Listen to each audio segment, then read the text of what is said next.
ನಮಸ್ಕಾರ ವೀಕ್ಷಕರೇ, ಶುಭೋದಯ. ನೀವು ನೋಡ್ತಾ ಇದ್ದೀರಾ ಶ್ರೀ ವಿನಾಯಕ ಜ್ಯುವೆಲರೀಸ್ ಮತ್ತು ಸಿಲ್ಕ್ ಸಾರೀಸ್ ಅರ್ಪಿಸುವ ಓಂಕಾರ ಕಾರ್ಯಕ್ರಮ powered by Omkara food and beverages. ಬನ್ನಿ ಗುರುಗಳನ್ನ ಇಂದಿನಂತೆ ಕಾರ್ಯಕ್ರಮಕ್ಕೆ ಸ್ವಾಗತಿಸೋ ಹೊತ್ತಾಗಿದೆ. ಸ್ವಾಗತಿಸ್ಬಿಡೋಣ ಶ್ರೀಯುತರು, ಖ್ಯಾತ ಜ್ಯೋತಿಷ್ಯರು, ಸಂಖ್ಯಾಶಾಸ್ತ್ರಜ್ಞರು, ಸದಾ ಟಿವಿಯ ಉಪಾಸಕರು ಹಾಗೂ ವೈಬ್ರೇಷನ್ ಗುರುಗಳು ಶ್ರೀ ಶ್ರೀ ರವಿಶಂಕರ್ ಗುರೂಜಿಯವರು. ಗುರುಜಿ ನಮಸ್ಕಾರ. ಓಂಕಾರ ಕಾರ್ಯಕ್ರಮಕ್ಕೆ ಪ್ರೀತಿಯ ಸ್ವಾಗತ ಗುರುಜಿ ತಮಗೆ. ನಮಸ್ತೆ ಶಂಕರ.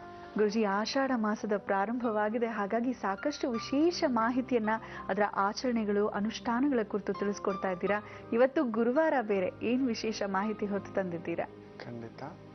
ಬಹು ವಿಶೇಷವಾಗಿ ಇವತ್ತು ವಿಜಯನಾಮ ಸಂವತ್ಸರದ ಗುರುವಾರದ ಶುಕ್ಲ ಪಕ್ಷದ ತೃತೀಯ ತಿಥಿ, ಆಶ್ಲೇಷ ನಕ್ಷತ್ರ, ವಜ್ರಯೋಗ. ಆಶ್ಲೇಷ ನಕ್ಷತ್ರವೇನಾದ್ರೂ ವಜ್ರಯೋಗದ ದಿನ ಏನಾದ್ರೂ ಬಂದ್ರೆ ಅವತ್ತು ಶುಭ ಕಾರ್ಯಗಳನ್ನ ಮಾಡಲೇ ಕೂಡದು. ಅತಿ ಮುಖ್ಯವಾಗಿ ಆರಂಭ ಮಾಡತಕ್ಕಂಥ ಯಾವುದೇ ಕಾರ್ಯಗಳಿಗೆ ಭಿನ್ನ ಆಗ್ತಕ್ಕಂಥದ್ದು, ತೊಂದರೆಗಳು ಬರ್ತಕ್ಕಂಥದ್ದು, ವ್ಯವಹಾರ ದೋಷಗಳು ಬರ್ತಕ್ಕಂಥದ್ದು, ಹಣಕಾಸು ದೋಷಗಳು ಬರ್ತಕ್ಕಂಥದ್ದು, ವಿಘ್ನಗಳು ಬರ್ತಕ್ಕಂಥದ್ದು, ಕೋರ್ಟು ಕಚೇರಿ ಸಮಸ್ಯೆಗಳು ಬರೋದು, ಭಿನ್ನಾಭಿಪ್ರಾಯಗಳು, ಹೊಡೆದಾಟ, ಬಡದಾಟ, ಕಿರಿಕಿರಿ ಈ ಥರದ್ದು ಆಗತಕ್ಕಂಥದ್ದಾಗುತ್ತೆ. ಸೊ ಮದುವೆ, ಮುಂಜಿ, ಉಪನಯನ, ಗೃಹಾರಂಭ, ಭೂಮಿ ಪೂಜೆ ಇವುಗಳನ್ನು ಆದಷ್ಟು ನಿಭಾಯಿಸ್ತಕ್ಕಂಥದ್ದು ಮಾಡಿ. ಇವತ್ತು ಆದಷ್ಟು ಮಾಡಬೇಡಿ, ಆರಂಭ ಮಾಡಬೇಡಿ. ಆರಂಭ ಆಗಿಬಿಟ್ಟಿದ್ರೆ ಮುಂದುವರಿಸಿ ತೊಂದರೆ ಇಲ್ಲ.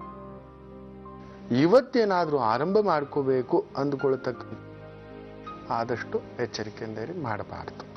ಆಯ್ತು, ಇಲ್ಲಿ ಇವತ್ತಿನ ವಿಶೇಷತೆ ಏನೇನು ತಿಳಿಸ್ಕೊಡ್ತೇನೆ ಅನ್ನೋದನ್ನ ದಯವಿಟ್ಟು ಒಂದು ಪೇಪರ್ ಪೆನ್ಸಿಲ್ ತೆಗೆದಿಟ್ಕೊಳ್ಳಿ.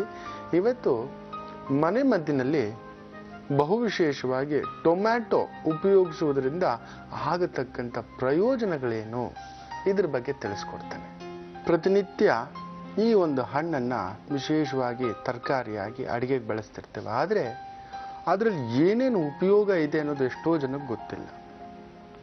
ಅದರ ಬಳಕೆಯನ್ನು ಹೇಗೆ ಮಾಡ್ಕೊಳ್ಳೋದ್ರಿಂದ ಯಾವ ರೀತಿ ಉಪಯೋಗಕ್ಕೆ ನೀವು ನಿಮ್ಮ ಆರೋಗ್ಯ ಕಾಪಾಡಿಕೊಳ್ಳಲಿಕ್ಕೆ ಬಳಸ್ಕೋಬಹುದು ಅನ್ನುವುದರ ಬಹುದೊಡ್ಡ ಮಾಹಿತಿಯ ಬಗ್ಗೆ ತಿಳಿಸ್ಕೊಡ್ತಕ್ಕಂಥದ್ದುಂಟು. ಕಾದು ನೋಡಿ. ಹಾಗೆಯೇ ಗರ್ಭದಾನದ ವಿಶೇಷತೆ, ಯಾವ ದಿನದಂದು ಗರ್ಭದಾನ ಮಾಡಿಕೊಂಡರೆ ಯಾವ ರೀತಿಯ ಮಗು ಆಗುತ್ತೆ, ಸುಂದರವಾದ ಮಗು ಆಗುತ್ತಾ, ಪ್ರೀತಿ ಮಾಡೋ ಮಗು ಆಗುತ್ತಾ, ಕಂಟಕ ಮಗು ಆಗುತ್ತಾ, ಅಲ್ಪಾಯುಷ್ಯವಿನ ಮಗು ಆಗುತ್ತಾ, ಇಲ್ಲ ಅನಾರೋಗ್ಯ ಪೀಡಿತ ಮಗು ಆಗುತ್ತಾ, ಗಯ್ಯಾಳಿ ಮಗು ಆಗುತ್ತಾ, ಇಲ್ಲ ಸತ್ತು ಹುಟ್ಟುತ್ತಾ, ಈ ರೀತಿಯ ಒಂದು ಪ್ರಭಾವನ ಮಗು ಹುಟ್ಟುವ ಮೊದಲೇ ನಮಗೆಂಥ ಮಗು ಬೇಕು ಅನ್ನುವುದನ್ನ ನಾವು ನಿರ್ಧಾರ ಮಾಡ್ಕೋಬಹುದು. ಅದ್ರ ಬಗ್ಗೆ ಬಹುದೊಡ್ಡ ವಿಶೇಷ ಮಾಹಿತಿಗಳನ್ನ ಇವತ್ತು ತಿಳಿಸ್ಕೊಡ್ತಕ್ಕಂಥದ್ದುಂಟು. ಹಾಗೆಯೇ ಶುಭಂ ವಾಸ್ತು ವಿಭಾಗದಲ್ಲಿ ಒಂದು ವಿಶೇಷವಾದಂಥ ಆಯದ ಬಗ್ಗೆ ಇವತ್ತು ತಿಳಿಸ್ಕೊಡ್ತಕ್ಕಂಥದ್ದುಂಟು. ನೋಡಿ, ಈ ಒಂದು ಆಯದಲ್ಲಿ ನನಗೆ ಇವತ್ತು ತಮಾಷೆ ಅನಿಸುತ್ತೆ. ನನಗೆ ತುಂಬ ಪ್ರಿಯವಾದ ಆತ್ಮೀಯ ಸ್ನೇಹಿತರೊಬ್ಬರು, ಅವರು ಗೊತ್ತಿಲ್ಲದೆಯೇ ಮನೆ ಕಟ್ಟಿಸುವಾಗ ಇದೊಂದು ಪಾಯಿಂಟನ್ನು ಅವ್ರು ಗಮನಿಸ್ಲಿಲ್ಲ. ಅದು ಕರ್ಮದಲ್ಲೇ ಇತ್ತು. ನಾನು ಅವ್ರಿಗೆ ತಮಾಷೆ ಮಾಡ್ತಾನೆ ಇರ್ತಿದ್ದೆ. ನಿಮ್ಗೆ ಇಂಥದ್ದೊಂದು ನಡೆಯುತ್ತೆ ರಾಯರೇ, ಇಂಥದ್ದೊಂದು ನಡೆಯುತ್ತೆ, ಹೋಗಿ ಗುರುಗಳೇ ನೀವೇನು ತಮಾಷೆ ಮಾಡ್ತೀರ, ಜೀವನದಲ್ಲಿ ನಾನೇನು ಬೇಡ ಅಂದ್ಕೊಂಡಿರೋನ್ಗೆ ಇದೊಂದು ಬೇರೆ ಅಂತ ಹೇಳ್ತೀನಿ. ನೀವು ನಂಬಿದ್ರೆ ನಂಬಿ, ಬಿಟ್ರೆ ಬಿಡಿ. ಈ ಒಂದು ಪಾಯಿಂಟನ್ನು ಎಲ್ಲೋ ಮಿಸ್ ಮಾಡಿ ಮನೇನ ಕಟ್ಟಿರ್ತಕ್ಕಂಥದ್ದು. ಬಿದ್ದು ನಗ್ತೀರ. ಮದುವೆನೇ ಬೇಡ ಅಂದ್ಕೊಂಡಿರೋ ಆ ಮನುಷ್ಯನಿಗೆ 2 ಮದುವೆ ಯೋಗ, ದ್ವಿಪತ್ನಿ ಯೋಗ, ಮಹಾ ಶ್ರೀಮಂತನಾಗಿ ಬಿಟ್ಟಿದ್ದಾನೆ. ಕಾಲಲ್ಲಿ ಚಪ್ಪಲಿ ಇಲ್ಲದಂತಹ ಮನುಷ್ಯ ಕಡಿಮೆ ಅಂದ್ರೆ ಒಂದು 80 ಕೋಟಿಗೆ ಬಾಳ್ತಿರ್ತಕ್ಕಂಥ ಒಂದು ವ್ಯಕ್ತಿತ್ವ. ಈಗಲೂ ಸಿಗ್ದಾಗೆಲ್ಲ ಗುರುಗಳೇ ನೀವು ಹೇಳಿದ ಬಾಯಿ ಹಾಗೆ ಆಗೋಯ್ತು ಅಂತ ಅವರು. ನಾನು ಇಲ್ಲಯ್ಯ, ನೀನು ಕಟ್ಟಿರೋ ಮನೆ ಆಯಾ ಈ ಥರ ಮಾಡಿಟ್ಕೊಂಡಿದ್ಯಾ, ಅದಕ್ಕೆ ಆಗಿರೋದು ಈ ರೀತಿ ಅಂತ ನಾನು. ಏನು ಹಣೆ ಬರೋಣ, ನೀವು ಹೇಳಿದ್ದೇ ಸತ್ಯ ಅಂತ ಆತ. ನಾನು ಆಯ ಆಗಿರೋದು ಇದು ಅಂತ ನಾನು.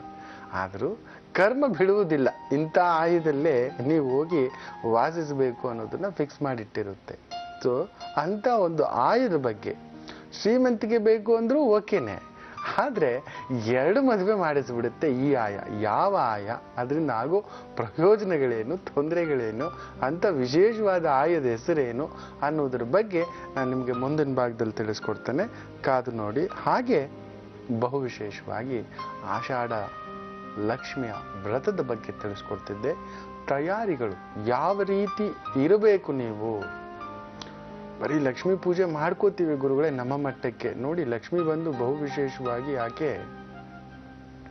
ಅನುಷ್ಠಾನ ಪ್ರಿಯ ಆದರೂ ಕೂಡ ಭಕ್ತರ ಪರಾಯಣಿ ಆಕೆ.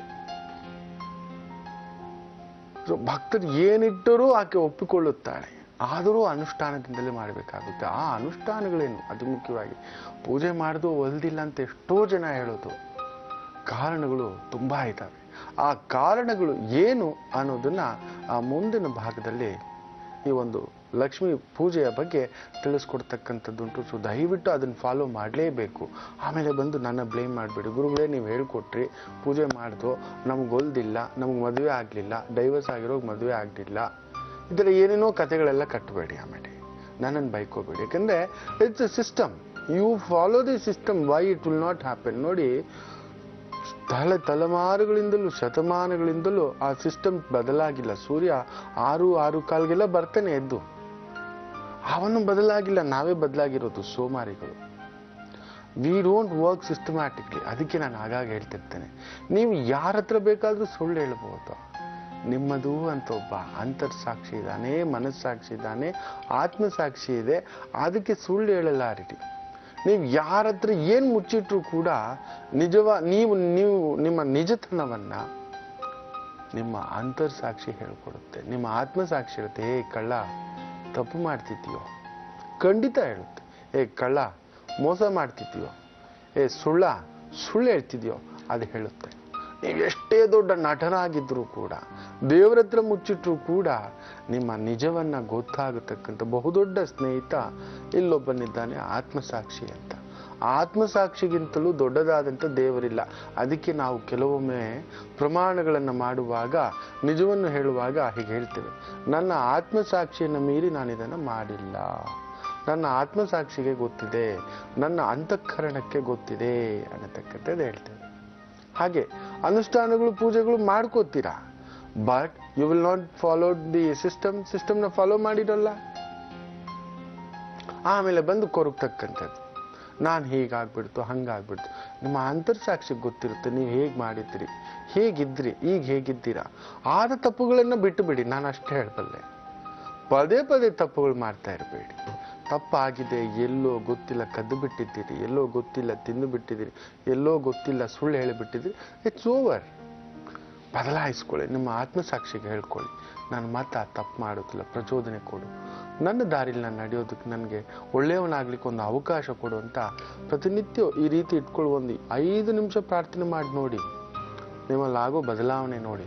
ಲಕ್ಷ್ಮಿ ಅಲ್ಲಿರೋ ಲಕ್ಷ್ಮಿ, ನೀವೇ ಒಂದು ಲಕ್ಷ್ಮಿನ ಸೃಷ್ಟಿ ಮಾಡಬಲ್ರಿ ಅಂತ ಒಂದು ತಾಕತ್ತು ಪ್ರತಿಯೊಬ್ಬರಲ್ಲೂ ಇದೆ. ಒಳ್ಳೆದಾಗ್ಲಿ. ಈಗ ಕರೆ ಸ್ವೀಕರಿಸೋ ಸಮಯ. ಹಲೋ, ನಮಸ್ತೆ, ಯಾರು ಮಾತಾಡ್ತಿರೋದು? ನನ್ನ ಹೆಸರು ದತ್ತಾತ್ರೇಯ ಅಂತ. ದತ್ತಾತ್ರೇಯ ಅವರೇ, ಎಲ್ಲಿಂದ ಕರೆ ಮಾಡ್ತಿದ್ದೀರಾ? ನಾನು ಉತ್ತರ ಕನ್ನಡ ಜಿಲ್ಲೆಯಿಂದ ಹೊನ್ನಾವರ ತಾಲೂಕಿನ ಮಾಡ್ತಾ ಇದ್ದೀನಿ. ಬಹಳ ಸಂತೋಷ. ಹೇಳಿ, ಯಾರ ಬಗ್ಗೆ ಕೇಳ್ಬೇಕಿತ್ತು? ನಮ್ಮ ಬಗ್ಗೆನೇ ಕೇಳ್ಬೇಕಿತ್ತು. ಹುಟ್ಟಿದ ದಿನಾಂಕ? ದಿನಾಂಕ 24/1/88. ಸಮಯ? ಸಮಯ 1:32 ಮಧ್ಯಾಹ್ನ. 1 ರಿಂದ 12 ಒಳಗೆ ಒಂದು ಸಂಖ್ಯೆಯನ್ನ ಹೇಳಿ ದತ್ತಾತ್ರೇಯ ಅವರೇ. 6. ಗುರುಜಿ ಇದ್ದಾರೆ, ಮಾತಾಡಿ. ಹಲೋ, ನಮಸ್ಕಾರ ಗುರುಜಿ. ನಮಸ್ತೆ ಶಂಕರ. ನಮಸ್ತೆ ಗುರುಜಿ. ಹೇಳಿ ಗುರುಜಿ, ಏನ್ ಮಾಡಿದ್ರು ಕೆಲಸ ಆಗ್ತಿಲ್ಲ. ಎಲ್ಲಾ ಕಡೆಯಿಂದ ಸಮಸ್ಯೆ ಬರೀ. ನಾನೊಂದು ಬಿಸ್ನೆಸ್ ಮಾಡಿದ್ದೆ, ಮೆಡಿಕಲ್ ಡಿಸ್ಟ್ರಿಬ್ಯೂಷನ್ ಕೆಲಸ ಮಾಡಿದ್ದೆ. ನನ್ನ ಹೆಸರಲ್ಲಿ ಮಾಡಿದ್ರು, ಒಬ್ರು ಪಾರ್ಟ್ನರ್ ಅಂತ ಮಾಡ್ಕೊಂಡು ಇದ್ ಮಾಡಿದ್ರು ಸರ್. ಆಮೇಲೆ ಅದು ಸರಿಯಾಗಿ ನಡೀಲೇ ಇಲ್ಲ. ಸಣ್ಣದ ಸಮಸ್ಯೆ ಅಂತ ಆಗೋಯ್ತು. ಅವರು ಸದ್ಯ ಬೈಕ್ ಆಕ್ಸಿಡೆಂಟ್ ತಿರ್ಕೊಂಡ್ರು, 1-2 ವರ್ಷ ಆಯ್ತು. ನಂತರ ನನ್ನ ಕೆಲಸ ಎಲ್ಲ ನಿಂತೋಯ್ತು. ಎಲ್ಲ ಸಾಲ ಬರೀ ಅದು ಇದು ಅಂತ ತುಂಬುದಕ್ಕೆ ಆಗೋಯ್ತು, ಟೆನ್ಷನ್ ಎಲ್ಲ. ನಿಮಗೆ ತಪ್ಪು ತಿಳ್ಕೋಬೇಡಿ. ಲಗ್ನಾಧಿಪತಿ ಚೆನ್ನಾಗಿದೆ, ತುಂಬಾ ಚಿಕ್ಕ ವಯಸ್ಸಿಗೆ ಶುಕ್ರ ದಶ ಬಂದಿದೆ, ತುಂಬಾ ದೊಡ್ಡ ದುಡ್ಡು ವ್ಯವಹಾರ ಲೆಕ್ಕಾಚಾರಗಳು, ತುಂಬಾ ದೊಡ್ಡ ತಲೆ ನಿಮ್ಮದು. ಅಬ್ಬಾ, ಕುಳಿತುಕೊಳ್ಳಲಾರಡಿ, ಏನೇನೋ ಮಾಡ್ತಿರ್ತಾರೆ. ಕಡಿಮೆ ಅಂದ್ರು 3 ಲಕ್ಷ ಇಲ್ಲ 12 ಲಕ್ಷ ಇಲ್ಲ 21 ಲಕ್ಷ ನಷ್ಟಕ್ಕೆ ಒಳಗಾಗಿದ್ದೀರಾ. ದರ್ ವಿಲ್ ಬಿ ಮಿನಿಮಮ್ ಪ್ರತಿ ತಿಂಗಳು 12,000 ಇಲ್ಲ ಒಂದು 21,000 ಇಲ್ಲ 30,000 ಬಡ್ಡಿ ಕಟ್ಟುವಂತಹ ಪ್ರಸಂಗಗಳಾಗಿ ಬಿಟ್ಟಿದೆ. ಆತುರಗಾರನಿಗೆ ಬುದ್ಧಿಮಟ್ಟ ಅಂತ ಹೇಳ್ತೇವೆ. ಈ ಬಿಸ್ನೆಸ್ ಅನ್ನ ಮಾಡುವಾಗ ಹೇಳಿರ್ತಾರೆ, ಬೇಡ ಅಂತ ಮನೆಯವರು ಹೇಳಿದ್ರು ಕೂಡ ನುಗ್ಗಿರ್ತಕ್ಕಂಥ ಒಂದು ಭಾವ. ಹೌದೋ ಅಲ್ವೋ? ಹೌದು ಗುರುಜಿ. ಆ ಗುರುಗೆ ರಾಹು ಬೆಳೆದಿದೆ. ಲಾಭಸ್ಥಾನದಲ್ಲಿ ಗುರು ತುಂಬಾ ಚೆನ್ನಾಗಿದ್ರು ಕೂಡ ವೃಷಭ ಲಗ್ನಕ್ಕೆ ರಾಹು ಸೇರಿರ್ತಕ್ಕಂಥದ್ದು ಕೋದಂಡ ರಾಹು. ಆ ಚಂದ್ರ ತುಂಬಾ ಚೆನ್ನಾಗಿದ್ದಾನೆ, ಗುರು ತುಂಬಾ ಚೆನ್ನಾಗಿದ್ದಾನೆ, ಆ ಒಂದು ಸೂರ್ಯ ತುಂಬಾ ಚೆನ್ನಾಗಿದ್ದಾನೆ. ನಿಮ್ಮ ಜಾತಕಕ್ಕೆ ಅವ್ರು ತುಂಬಾ ಚೆನ್ನಾಗಿರಬಾರ್ದು. ಯಾರು ಚೆನ್ನಾಗಿರಬಾರ್ದು ಅವರೇ ತುಂಬಾ ಬಲಾಢ್ಯರಾಗಿರೋದ್ರಿಂದ ಇಷ್ಟೆಲ್ಲ ವ್ಯವಹಾರ ದೋಷಗಳು ಆಗಿರ್ತಕ್ಕಂಥದ್ದು. ನಾ ಹೇಳಿರ್ತಕ್ಕಂಥದ್ದು ಒಂದು ಪುಟ್ಟದಾಗಿ ಮಾಡ್ಕೊಳ್ಳಿ. ಪ್ರತಿ ಗುರುವಾರಗಳಂದು ದತ್ತಾತ್ರೇಯರ ದೇವಸ್ಥಾನಕ್ಕೆ ಹೋಗ್ತಕ್ಕಂಥದ್ದು, ಅಲ್ಲಿ ಕೊಡ್ತಕ್ಕಂಥ ಅಭಿಷೇಕದ ಚಂದ್ರವನ್ನ ಸ್ವಲ್ಪ ಹಚ್ಚಿಕೊಳ್ತಕ್ಕಂಥದ್ದು ಮಾಡಿ. ಕಂಪಲ್ಸರಿ. ಗುರುದೋಷವಿರತಕ್ಕಂಥವರಿಗೆ ಟೋಪಿನೇ. They are consultants, the masters. Master ಬಂದು ಹೀರೋ ಆಗ್ಲಿಕ್ಕೆ ಕೊಡ್ಬಾರ್ದು. ಡೈರೆಕ್ಟರ್ ಆಗಿದ್ರೇನೆ ಚಂದ. ಬಹುದೊಡ್ಡ ಇಬ್ಬರು ಕರಾವಳಿ ತೀರದ ಹುಡುಗರ ಬಗ್ಗೆ ಸುಮಾರು ಒಂದು 20 ವರ್ಷಗಳು ಅಂತ ಅನ್ಕೋತಾನೆ. ಆಗ್ತಾನೆ ಪ್ರವರ್ಧಮಾನಕ್ಕೆ ಬರ್ತಿದ್ದಂಥ ಒಂದು ಸಂದರ್ಭ. ನಾನು ತುಂಬಾ ಚಿಕ್ಕ ಹುಡುಗ ಆಗ ಜ್ಯೋತಿಷ ಅಭ್ಯಾಸ ಮಾಡ್ತಿದ್ದಂಥ ಸಂದರ್ಭದಲ್ಲಿ ಒಂದು ಪತ್ರಿಕೆ ಲೇಖನೂ ಅದು ಬಂದಿತ್ತು. ಇವರಿಬ್ರು ಏನಾಗ್ತಾರೆ ಅಂತ ಕೇಳಿದಾಗ ಹೇಳಿದ್ದೆ, ಇವರಿಗೆ ನಟನೆ ಇಷ್ಟ, ಡೈರೆಕ್ಟರ್ ಆಗಿ ಫ್ಲಾಪ್ ಆಗ್ತಾರೆ. ಇವರಿಗೆ ಡೈರೆಕ್ಷನ್ ಅಲ್ಲಿ ತುಂಬಾ ಹಿಟ್ ಆಗ್ತಾರೆ, ಆದ್ರೆ ನಟನೆ ಮಾಡಿ ಫ್ಲಾಪ್ ಆಗ್ತಾರೆ ಅಂತ. ಇಬ್ಬರಿಗೂ ಅದೇ ಆಗಿರೋದು. ಒಬ್ಬರ ಹೆಸರು ಮಾತ್ರ ಹೇಳಬಲ್ಲೆ, ಪ್ರಕಾಶ್ ರೈ. ಅವ್ರ ಆಕ್ಟಿಂಗ್ ನಲ್ಲಿ ಸೂಪರ್, ಆದ್ರೆ ಡೈರೆಕ್ಷನ್ ಅಲ್ಲಿ ಮಾಡಿ ಪಾಪ ಅವ್ರು ದುಡ್ಡೇ ತಗೊಂಡಿಲ್ಲ. ಇನ್ನೊಬ್ರ ಹೆಸರು ಹೇಳಲ್ಲ. ಅವರು ಕರಾವಳಿ ತೀರದ ನಾಯಕರೇ. ಅವ್ರು ನಾಯಕನಾಗ್ಬೇಕು ಅಂತ ಅವ್ರ ನಾಯಕನಾಗಿ ತುಂಬಾ ಜನ ಫ್ಲಾಪ್ ಆಗಿದ್ದಾರೆ. ಅವ್ರನ್ನ ಹಾಕಿ ದುಡ್ಡು ಹಾಕಿದವ್ರು ಗೋವಿಂದ. ಅದೇ ಅವ್ರು ಡೈರೆಕ್ಷನ್ ಅಲ್ಲಿ ಇದ್ದಾಗ ಒಳ್ಳೆ ಹೆಸರು ತಗೊಂಡ್ರು, ಒಳ್ಳೆ ಕ್ರಿಯೇಟಿವಿಟಿ ಇತ್ತು, ಅದ್ಭುತವೇ. ಇವತ್ತು ಡೈರೆಕ್ಷನ್ ಮಾಡ್ಲಿಕ್ಕೆ ಮರ್ತು ಬಿಟ್ಟಿದ್ರೆ ಅವ್ರು ಮಾಡ್ಲಿಕ್ಕೆ ತುಂಬಾ ಭಯನೂ ಬಂದುಬಿಟ್ಟಿದೆ. ಅಂದ್ರೆ ಉಲ್ಟನೆ, ವೈಸ್ ವರ್ಸ ಆಗ್ಬಿಡೋದು. ನಿಮ್ಮದು ಅಂತದ್ದೇ. You are a director, you are going to be an hero ಆಗ್ಲಿಕ್ಕೆ ಕೊಡ್ತಿದ್ದೀರಾ ನಿಮ್ಮ ಜಾತಕ ಪ್ರಭಾವಕ್ಕೆ. ನೀವು ಕೆಲಸಕ್ಕೆ ಹೋಗಿ, ಯು ಆರ್ ದ ಬೆಸ್ಟ್. ನಿಜ ಹೇಳಬೇಕು ಅಂದ್ರೆ ಈಗಲೇ ಕಾಲ ಕೂಡಿ ಬಂದಿಲ್ಲ, ಸಮಯ ತಗೊಳ್ಳುತ್ತೆ. You will overcome everything. ಆ ಗುರುದೋಷ ಪ್ರಭಾವಕ್ಕೆ ಇನ್ನೊಂದು ಮಾಡಿ, ಕಂಪಲ್ಸರಿ. ಎಲ್ಲಿಯಾದ್ರೂ ಹತ್ತಿರದಲ್ಲಿ ರಾಘವೇಂದ್ರ ಸ್ವಾಮಿಗಳ ಮಠ ಇತ್ತು ಅಂತ ಹೇಳಿದ್ರೆ ಊಂಜಲ್ ಸೇವೆ ಅನ್ನತಕ್ಕಂಥ ಮಾತು ಹೇಳ್ತದೆ. ಅಂದ್ರೆ ಉಯ್ಯಾಲೆ ಸೇವೆ, ಆ ಭಗವಂತನಿಗೆ ಮಾಡತಕ್ಕಂಥದ್ದು ಬಹು ವಿಶೇಷ. ಗುರುವಾರಗಳಂತೂ ಮೂಲ ದೇವರನ್ನ ಇಟ್ಟು ಬಹು ವಿಶೇಷವಾಗಿ ಮಾಡ್ತಾರೆ. ಆ ಇದು ಅಂತ ಹೇಳಿದ್ರೆ ಒಂದು 3 ದಿನ ಆ ಸ್ವಾಮಿಯ ಬೃಂದಾವನಕ್ಕೆ ಹೋಗಿ ಸೇವೆ ಮಾಡಿಕೊಂಡು ಬನ್ನಿ. ನನ್ನ ಮಿತ್ರರವರು, ನೀವು ನಂಬೋದಿಲ್ಲ, ಯುವರಾಜ್ ಸಿಂಗ್ಗೆ ಬಂದಂತಹ ಒಂದು ಕ್ಯಾನ್ಸರ್, ಅವ್ರಿಗೂ ಕೂಡ ಇಂಥದ್ದೇ ಒಂದು ಧನುರ್ಲಗ್ನ ಪ್ರಭಾವ. ಗುರು ತುಂಬಾ ಚೆನ್ನಾಗಿದ್ರು ಕೂಡ 2ನೇ ಮನೆ ಕೇತುನಲ್ಲಿ ಸುಡುತ್ತಿದ್ದಂಥ ಭಾವ. ನೀವು ನಂಬೋದಿಲ್ಲ, ಉಳಿಯೋದಿಲ್ಲ ಅಂದುಕೊಂಡಂತ ಒಂದು ದೇಹ 50 ಲಕ್ಷಕ್ಕೆ ಮೇಲೆ ಖರ್ಚು ಮಾಡಿದ್ದಾರೆ. ಅಲ್ಲಿ ಹೋಗಿ 3 ದಿನನೋ 5 ದಿನನೋ ಇದ್ದು ಸೇವೆ ಮಾಡ್ಕೊಂಡು ಬಂದಿರ್ತಕ್ಕಂಥದ್ದು ಪವಾಡ ಸದೃಶ ರೀತಿಯಲ್ಲಿ.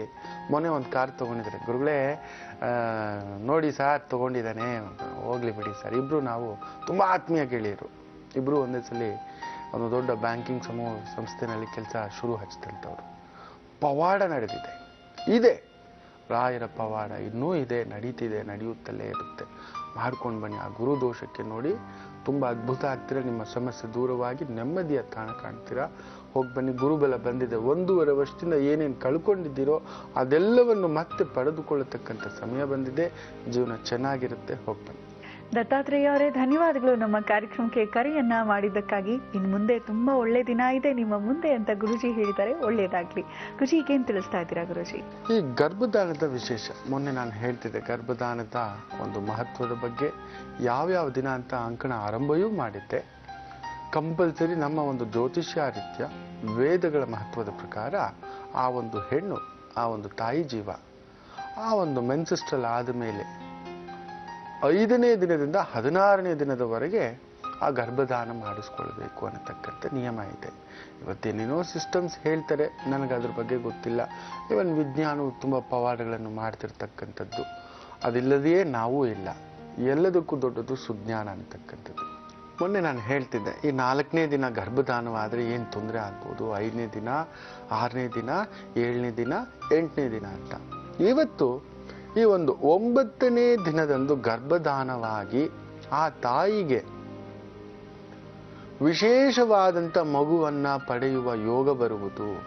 ತುಂಬಾ ಅಂದವಾದ ಮಗು, ತುಂಬಾ ಪ್ರೀತಿಸುವ ಮಗು, ತುಂಬ ಅಂತಃಕರಣದಿಂದ ಇರತಕ್ಕಂಥ ಮಗು, ಗುರುವಾಗುವ ಮಗು, ಲೋಕ ರಕ್ಷಕನಾಗ್ತಾನೆ, ಕಂಟಕನಲ್ಲ, ಲೋಕ ರಕ್ಷಕನಾಗುತ್ತಾನೆ. ಸಮಾಜದ ಸ್ವಾಸ್ಥ್ಯವನ್ನ ಕಾಪಾಡತಕ್ಕಂಥ ಮಗುವಾಗುತ್ತೆ. 9ನೇ ದಿನದಲ್ಲೇನಾದರೂ ಗರ್ಭದಾನ ಮಾಡಿಸಿಕೊಂಡರೆ ಆ ಹುಟ್ಟುವಂತಹ ಮಗು. ನೋಡಿ, ಕೆಲವರು ಹೇಳ್ತಿರ್ತಾರೆ, ನಾನು ನೋಡಿದ್ದೇನೆ, ಒಬ್ರು ತುಂಬಾ ಸ್ವಲ್ಪ ಕುಳ್ಳಕ್ಕಿದ್ದಾರೆ, ಒಂಚೂರು ಕೃಷ್ಣವರ್ಣ.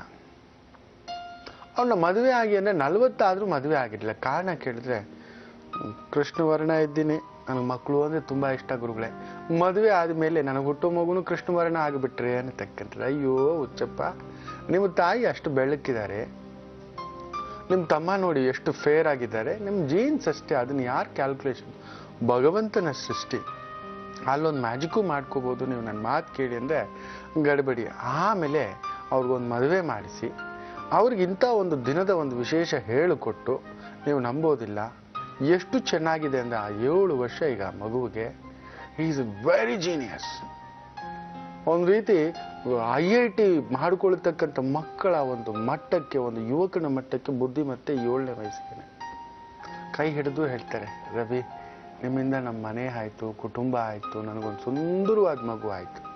ಇಟ್ಸ್ ನಾಟ್ ಮೀ, ಎಲ್ಲವೂ ಗುರುಗಳಿಗೆ ಸಮ್ಮತ ಮಾತು, ಗುರುಗಳಿಗೆ ಸೇರಿತ್ತು, ಹಿರಿಯರಿಗೆ ಅಷ್ಟವೇ ವಿನಃ ನಮ್ಮದಲ್ಲ. ಅವರು ಹೇಳಿಕೊಟ್ಟ ಪರಂಪರೆ ನಿಮಗೆ ತಿಳಿಸ್ಕೊಡ್ತಿದ್ದಾನೆ. ಸೊ ತುಂಬ ನಿಮ್ಮನ್ನು ಪ್ರೀತಿಸ್ಬೇಕಾ ಮಗು? ಕೆಲವರು ಹೇಳ್ತಿರ್ತಾರೆ, ನಮ್ಮ ಮಕ್ಕಳು ನಮ್ಮನ್ನು ಪ್ರೀತಿಸೋದೇ ಇಲ್ಲ ಗುರುಗಳೇ ಅನ್ನತಕ್ಕಂಥದ್ದು. 9ನೇ ದಿನ ಗರ್ಭದಾನವಾಗಿ ಹುಟ್ಟತಕ್ಕಂಥ ಮಗು ತಂದೆ ತಾಯಿಗಳನ್ನ ದೇವರಿಗಿಂತಲೂ ಹೆಚ್ಚಾಗಿ ಪ್ರೀತಿಸುತ್ತೆ, ಸಮಾಜವನ್ನ ಪ್ರೀತಿಸುತ್ತೆ, ಲೋಕ ಕಂಟಕರಾಗುವುದಿಲ್ಲ. ಲೋಕ ಕಂಟಕರು ಅಂದ್ರೆ ಏನು? ಹೊಡೆಯೋದು, ಬಡಿಯೋದು, ಎಲ್ಲರನ್ನು ಛೇಡಿಸೋದು, ಅನ್ಯಾಯ ಮಾಡೋದು, ದಗಾ ಮಾಡೋದು ಖಂಡಿತ ಆ ಮಗುವಿನಲ್ಲಿರುವುದಿಲ್ಲ. ತುಂಬಾ ಒಳ್ಳೆಯ ಆ ಲವಕುಶರ ಹಾಗೆ ಇರ್ತದೆ ಆ ಒಂದು ಬುದ್ಧಿ ಅನ್ನತಕ್ಕಂಥ ಒಂದು ಮಾತು.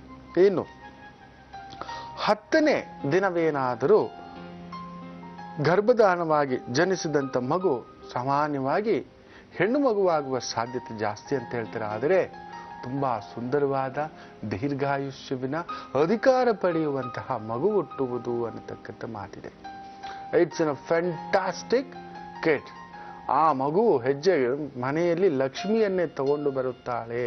10ನೇ ದಿನ ಗರ್ಭದಾನವಾಗಿ ಹುಟ್ಟುವಂತಹ ಮಗು ಅನ್ನುವಂಥ ಮಾತು. ಏನು 11ನೇ ದಿನವೇನಾದರೂ ಅದಕ್ಕೆ ಹೇಳುದು, ಗರ್ಭದಾನ ಮಾಡುವಾಗ 11, 13ನೇ ದಿನ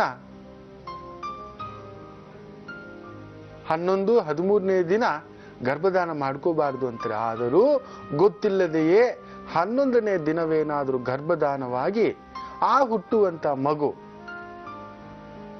ವಿಪರೀತ ಗಯ್ಯಾಳಿ ಆಗುವುದು, ಒರಟನಾಗ್ತಾನೆ.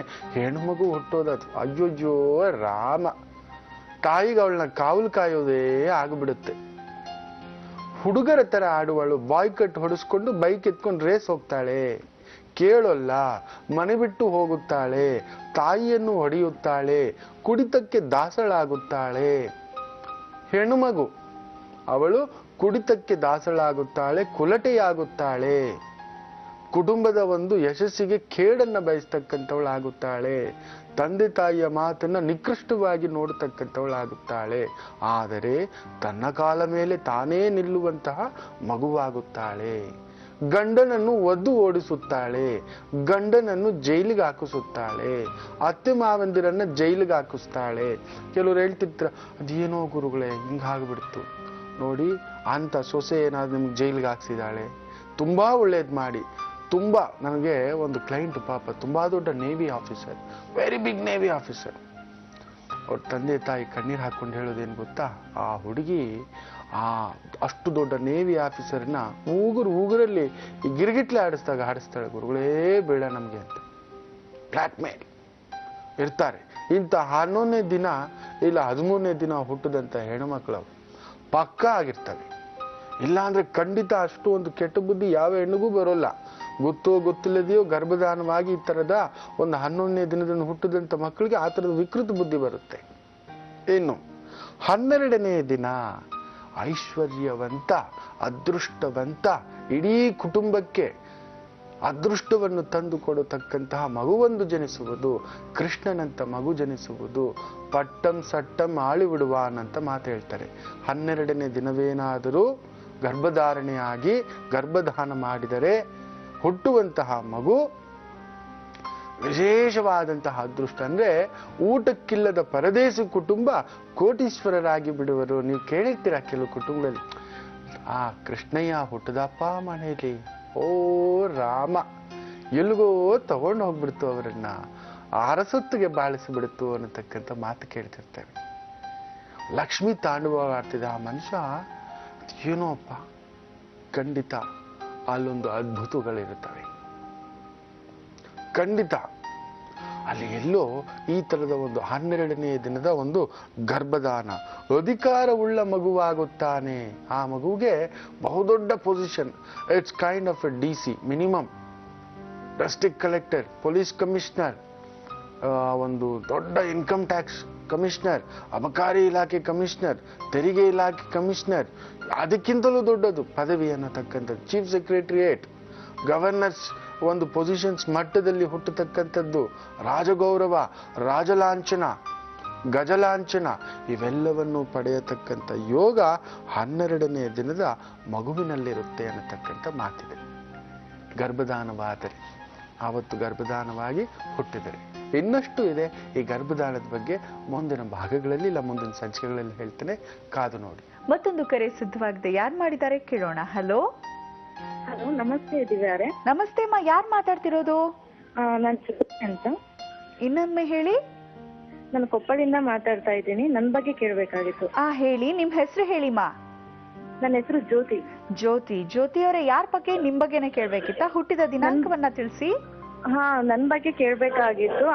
25/3/1991 ಸೋಮವಾರ ಮಧ್ಯಾಹ್ನ 3:15 ಕಟಕ ರಾಶಿ, ಕಟಕ ಲಗ್ನ, ಪೌರ್ಣಮಿ ನಕ್ಷತ್ರ.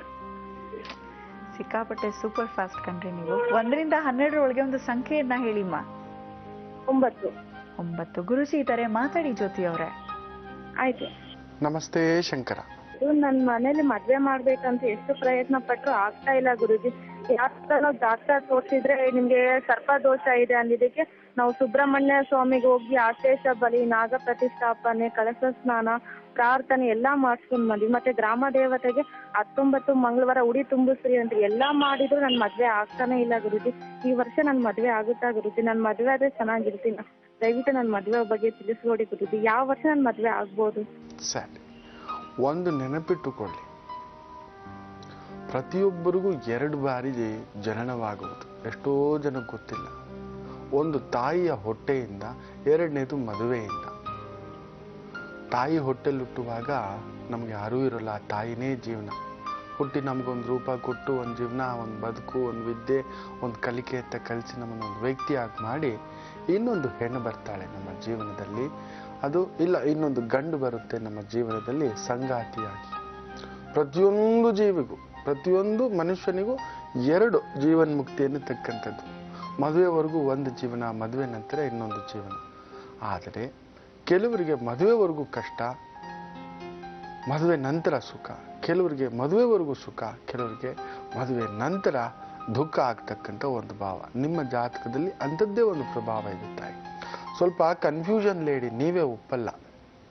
ಹಿಂಗೆ ಇರಬೇಕು, ಹೀಗೆ ಇರಬೇಕು, ಈ ಥರ ಓದಿರ್ಬೇಕು, ಈ ಕೆಲಸದಲ್ಲಿರಬೇಕು, ಆ ಕೆಲಸದಲ್ಲಿರಬೇಕು, ಹಿಂಗೆ ಮಾಡಬೇಕು, ಹಂಗೆ ಮಾಡಬೇಕು, ಅದು ಸಾಧಿಸ್ಬೇಕು, ಇದು ಸಾಧಿಸ್ಬೇಕು, ಏನೂ ಇಲ್ಲ, ಯಾವುದೂ ಇಲ್ಲ, ಎಂಥದ್ದೂ ಇಲ್ಲ. ಆ ಕೈಂಡ್ ಆಫ್ ಕನ್ಫ್ಯೂಷನ್ ಲೇಡಿ ನೀವು. ಹೌದೋ ಅಲ್ವೋ? ಹೌದು ಗುರುಜಿ. ಸರಿ, ನಿಮಗೆ ಬುಧದಶ ಗುರುಭುಕ್ತಿ ಬಂದು 2014 ಆಗಸ್ಟ್ಗೆ ಬರ್ತಕ್ಕಂಥದ್ದು. ಅಂತಹ ಒಂದು ಗುರು ನಿಮಗೆ ಲಗ್ನದಲ್ಲೇ ಇದ್ದಾನೆ. ಅದು ಕಟಕ ಲಗ್ನದಲ್ಲಿ, ಕಟಕ ರಾಶಿ. ಅಲ್ಲೇ ಗುರು, ಚಂದ್ರ, ಕೇತು ಮೂವರೂ ಇರತಕ್ಕಂಥ ಒಂದು ಭಾವ. ಸೊ ಗುರು ಕಟಕದ ಮೇಲೆ ಕಟಕ ಅಂದರೆ 2014ಕ್ಕಿದೆ. ಗುರುಭುಕ್ತಿಯು ಆಗಲೇ ಬರುವುದರಿಂದ ಮದುವೆ ಆಗತಕ್ಕಂಥ ಒಂದು ಭಾವ ಹೆಚ್ಚು. ಆತಂಕಕ್ಕೆ ಒಳಗಾಗಬೇಡಿ. ತುಂಬ ಕನ್ಫ್ಯೂಷನ್ಸ್ ಆಗ್ತಕ್ಕಂಥದ್ದು ಬೇಡ. ಏನಾಗುತ್ತೋ ಎತ್ತಾಗುತ್ತೋ ಅಂತ ನಾ ಹೇಳಿರ್ತಕ್ಕಂಥ ಒಂದು ಪರಿಹಾರಗಳನ್ನು ಮಾಡ್ಕೊಳ್ಳಿ. ನಿಮಗೆ ನೋಡಿ, ಯಾವ ಕೆಲಸ ಮಾಡಲಿಕ್ಕೆ ಹೋದ್ರೂ ಕೂಡ 2 ಬಾರಿ 3 ಬಾರಿ ಆಗತಕ್ಕಂಥದ್ದು. ಇಟ್ಸ್ ಎ ಲೇಟ್ ಲಕ್ಪತಿ ಅಂತ ಹೇಳ್ತೀವಿ. ಅವ್ರಿಗೇನು ಮಾಡಿದ್ರು ಫಸ್ಟ್ ಅಟೆಂಪ್ಟ್ ಆಗೋಲ್ಲ. ಎವ್ರಿಥಿಂಗ್ ಅದು ಫ್ರಸ್ಟ್ರೇಷನ್ನೇ ಅನ್ನಿಸ್ಬಿಡುತ್ತೆ. ಒಂದೊಂದು ಸಮಯ ನಿಮಗೆ ಈ ಥರ ಕೂಡ ಮನ್ಸಿಗೆ ಅನಿಸುತ್ತೆ, ಅಯ್ಯೋ ನನಗೆ ಸಿಗೋದೆಲ್ಲ ಸೆಕೆಂಡ್ ಹ್ಯಾಂಡ್ಲೇನಾ, ಆ ಬುಕ್ ತೊಗೋಬೇಕು, ಬಟ್ಟೆ ತೊಗೋಬೇಕು, ಫಸ್ಟ್ ಅಟೆಂಪ್ಟಲ್ಲಿ ಆಗೋಲ್ಲ. ರೈಲ್ ಟಿಕೆಟ್ ಬುಕ್ ಮಾಡಬೇಕು, ಬಸ್ ಟಿಕೆಟ್ ಬುಕ್ ಮಾಡಬೇಕು, ಯಾವುದೋ ಒಂದು ಊರಿಗೆ ಹೋಗಬೇಕು, it doesn't happens at the first attempt. ಹೌದು ಅಲ್ವೋ? ಹೌದು ಗುರುಜಿ.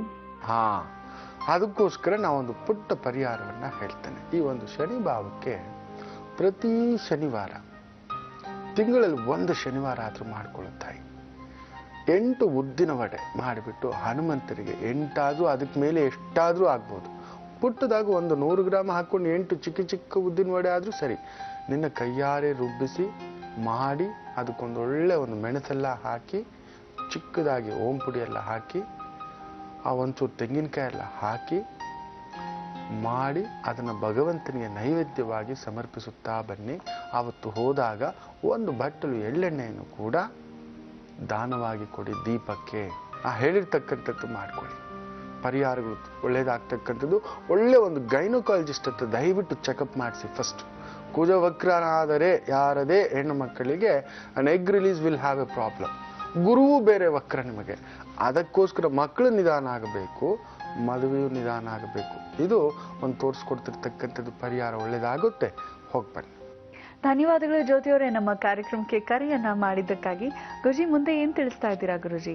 ಈ ಒಂದು ಆಷಾಢ ಲಕ್ಷ್ಮಿಯ ವ್ರತದ ತಯಾರಿಗಳ ಬಗ್ಗೆ ಹೇಳ್ತೇನೆ.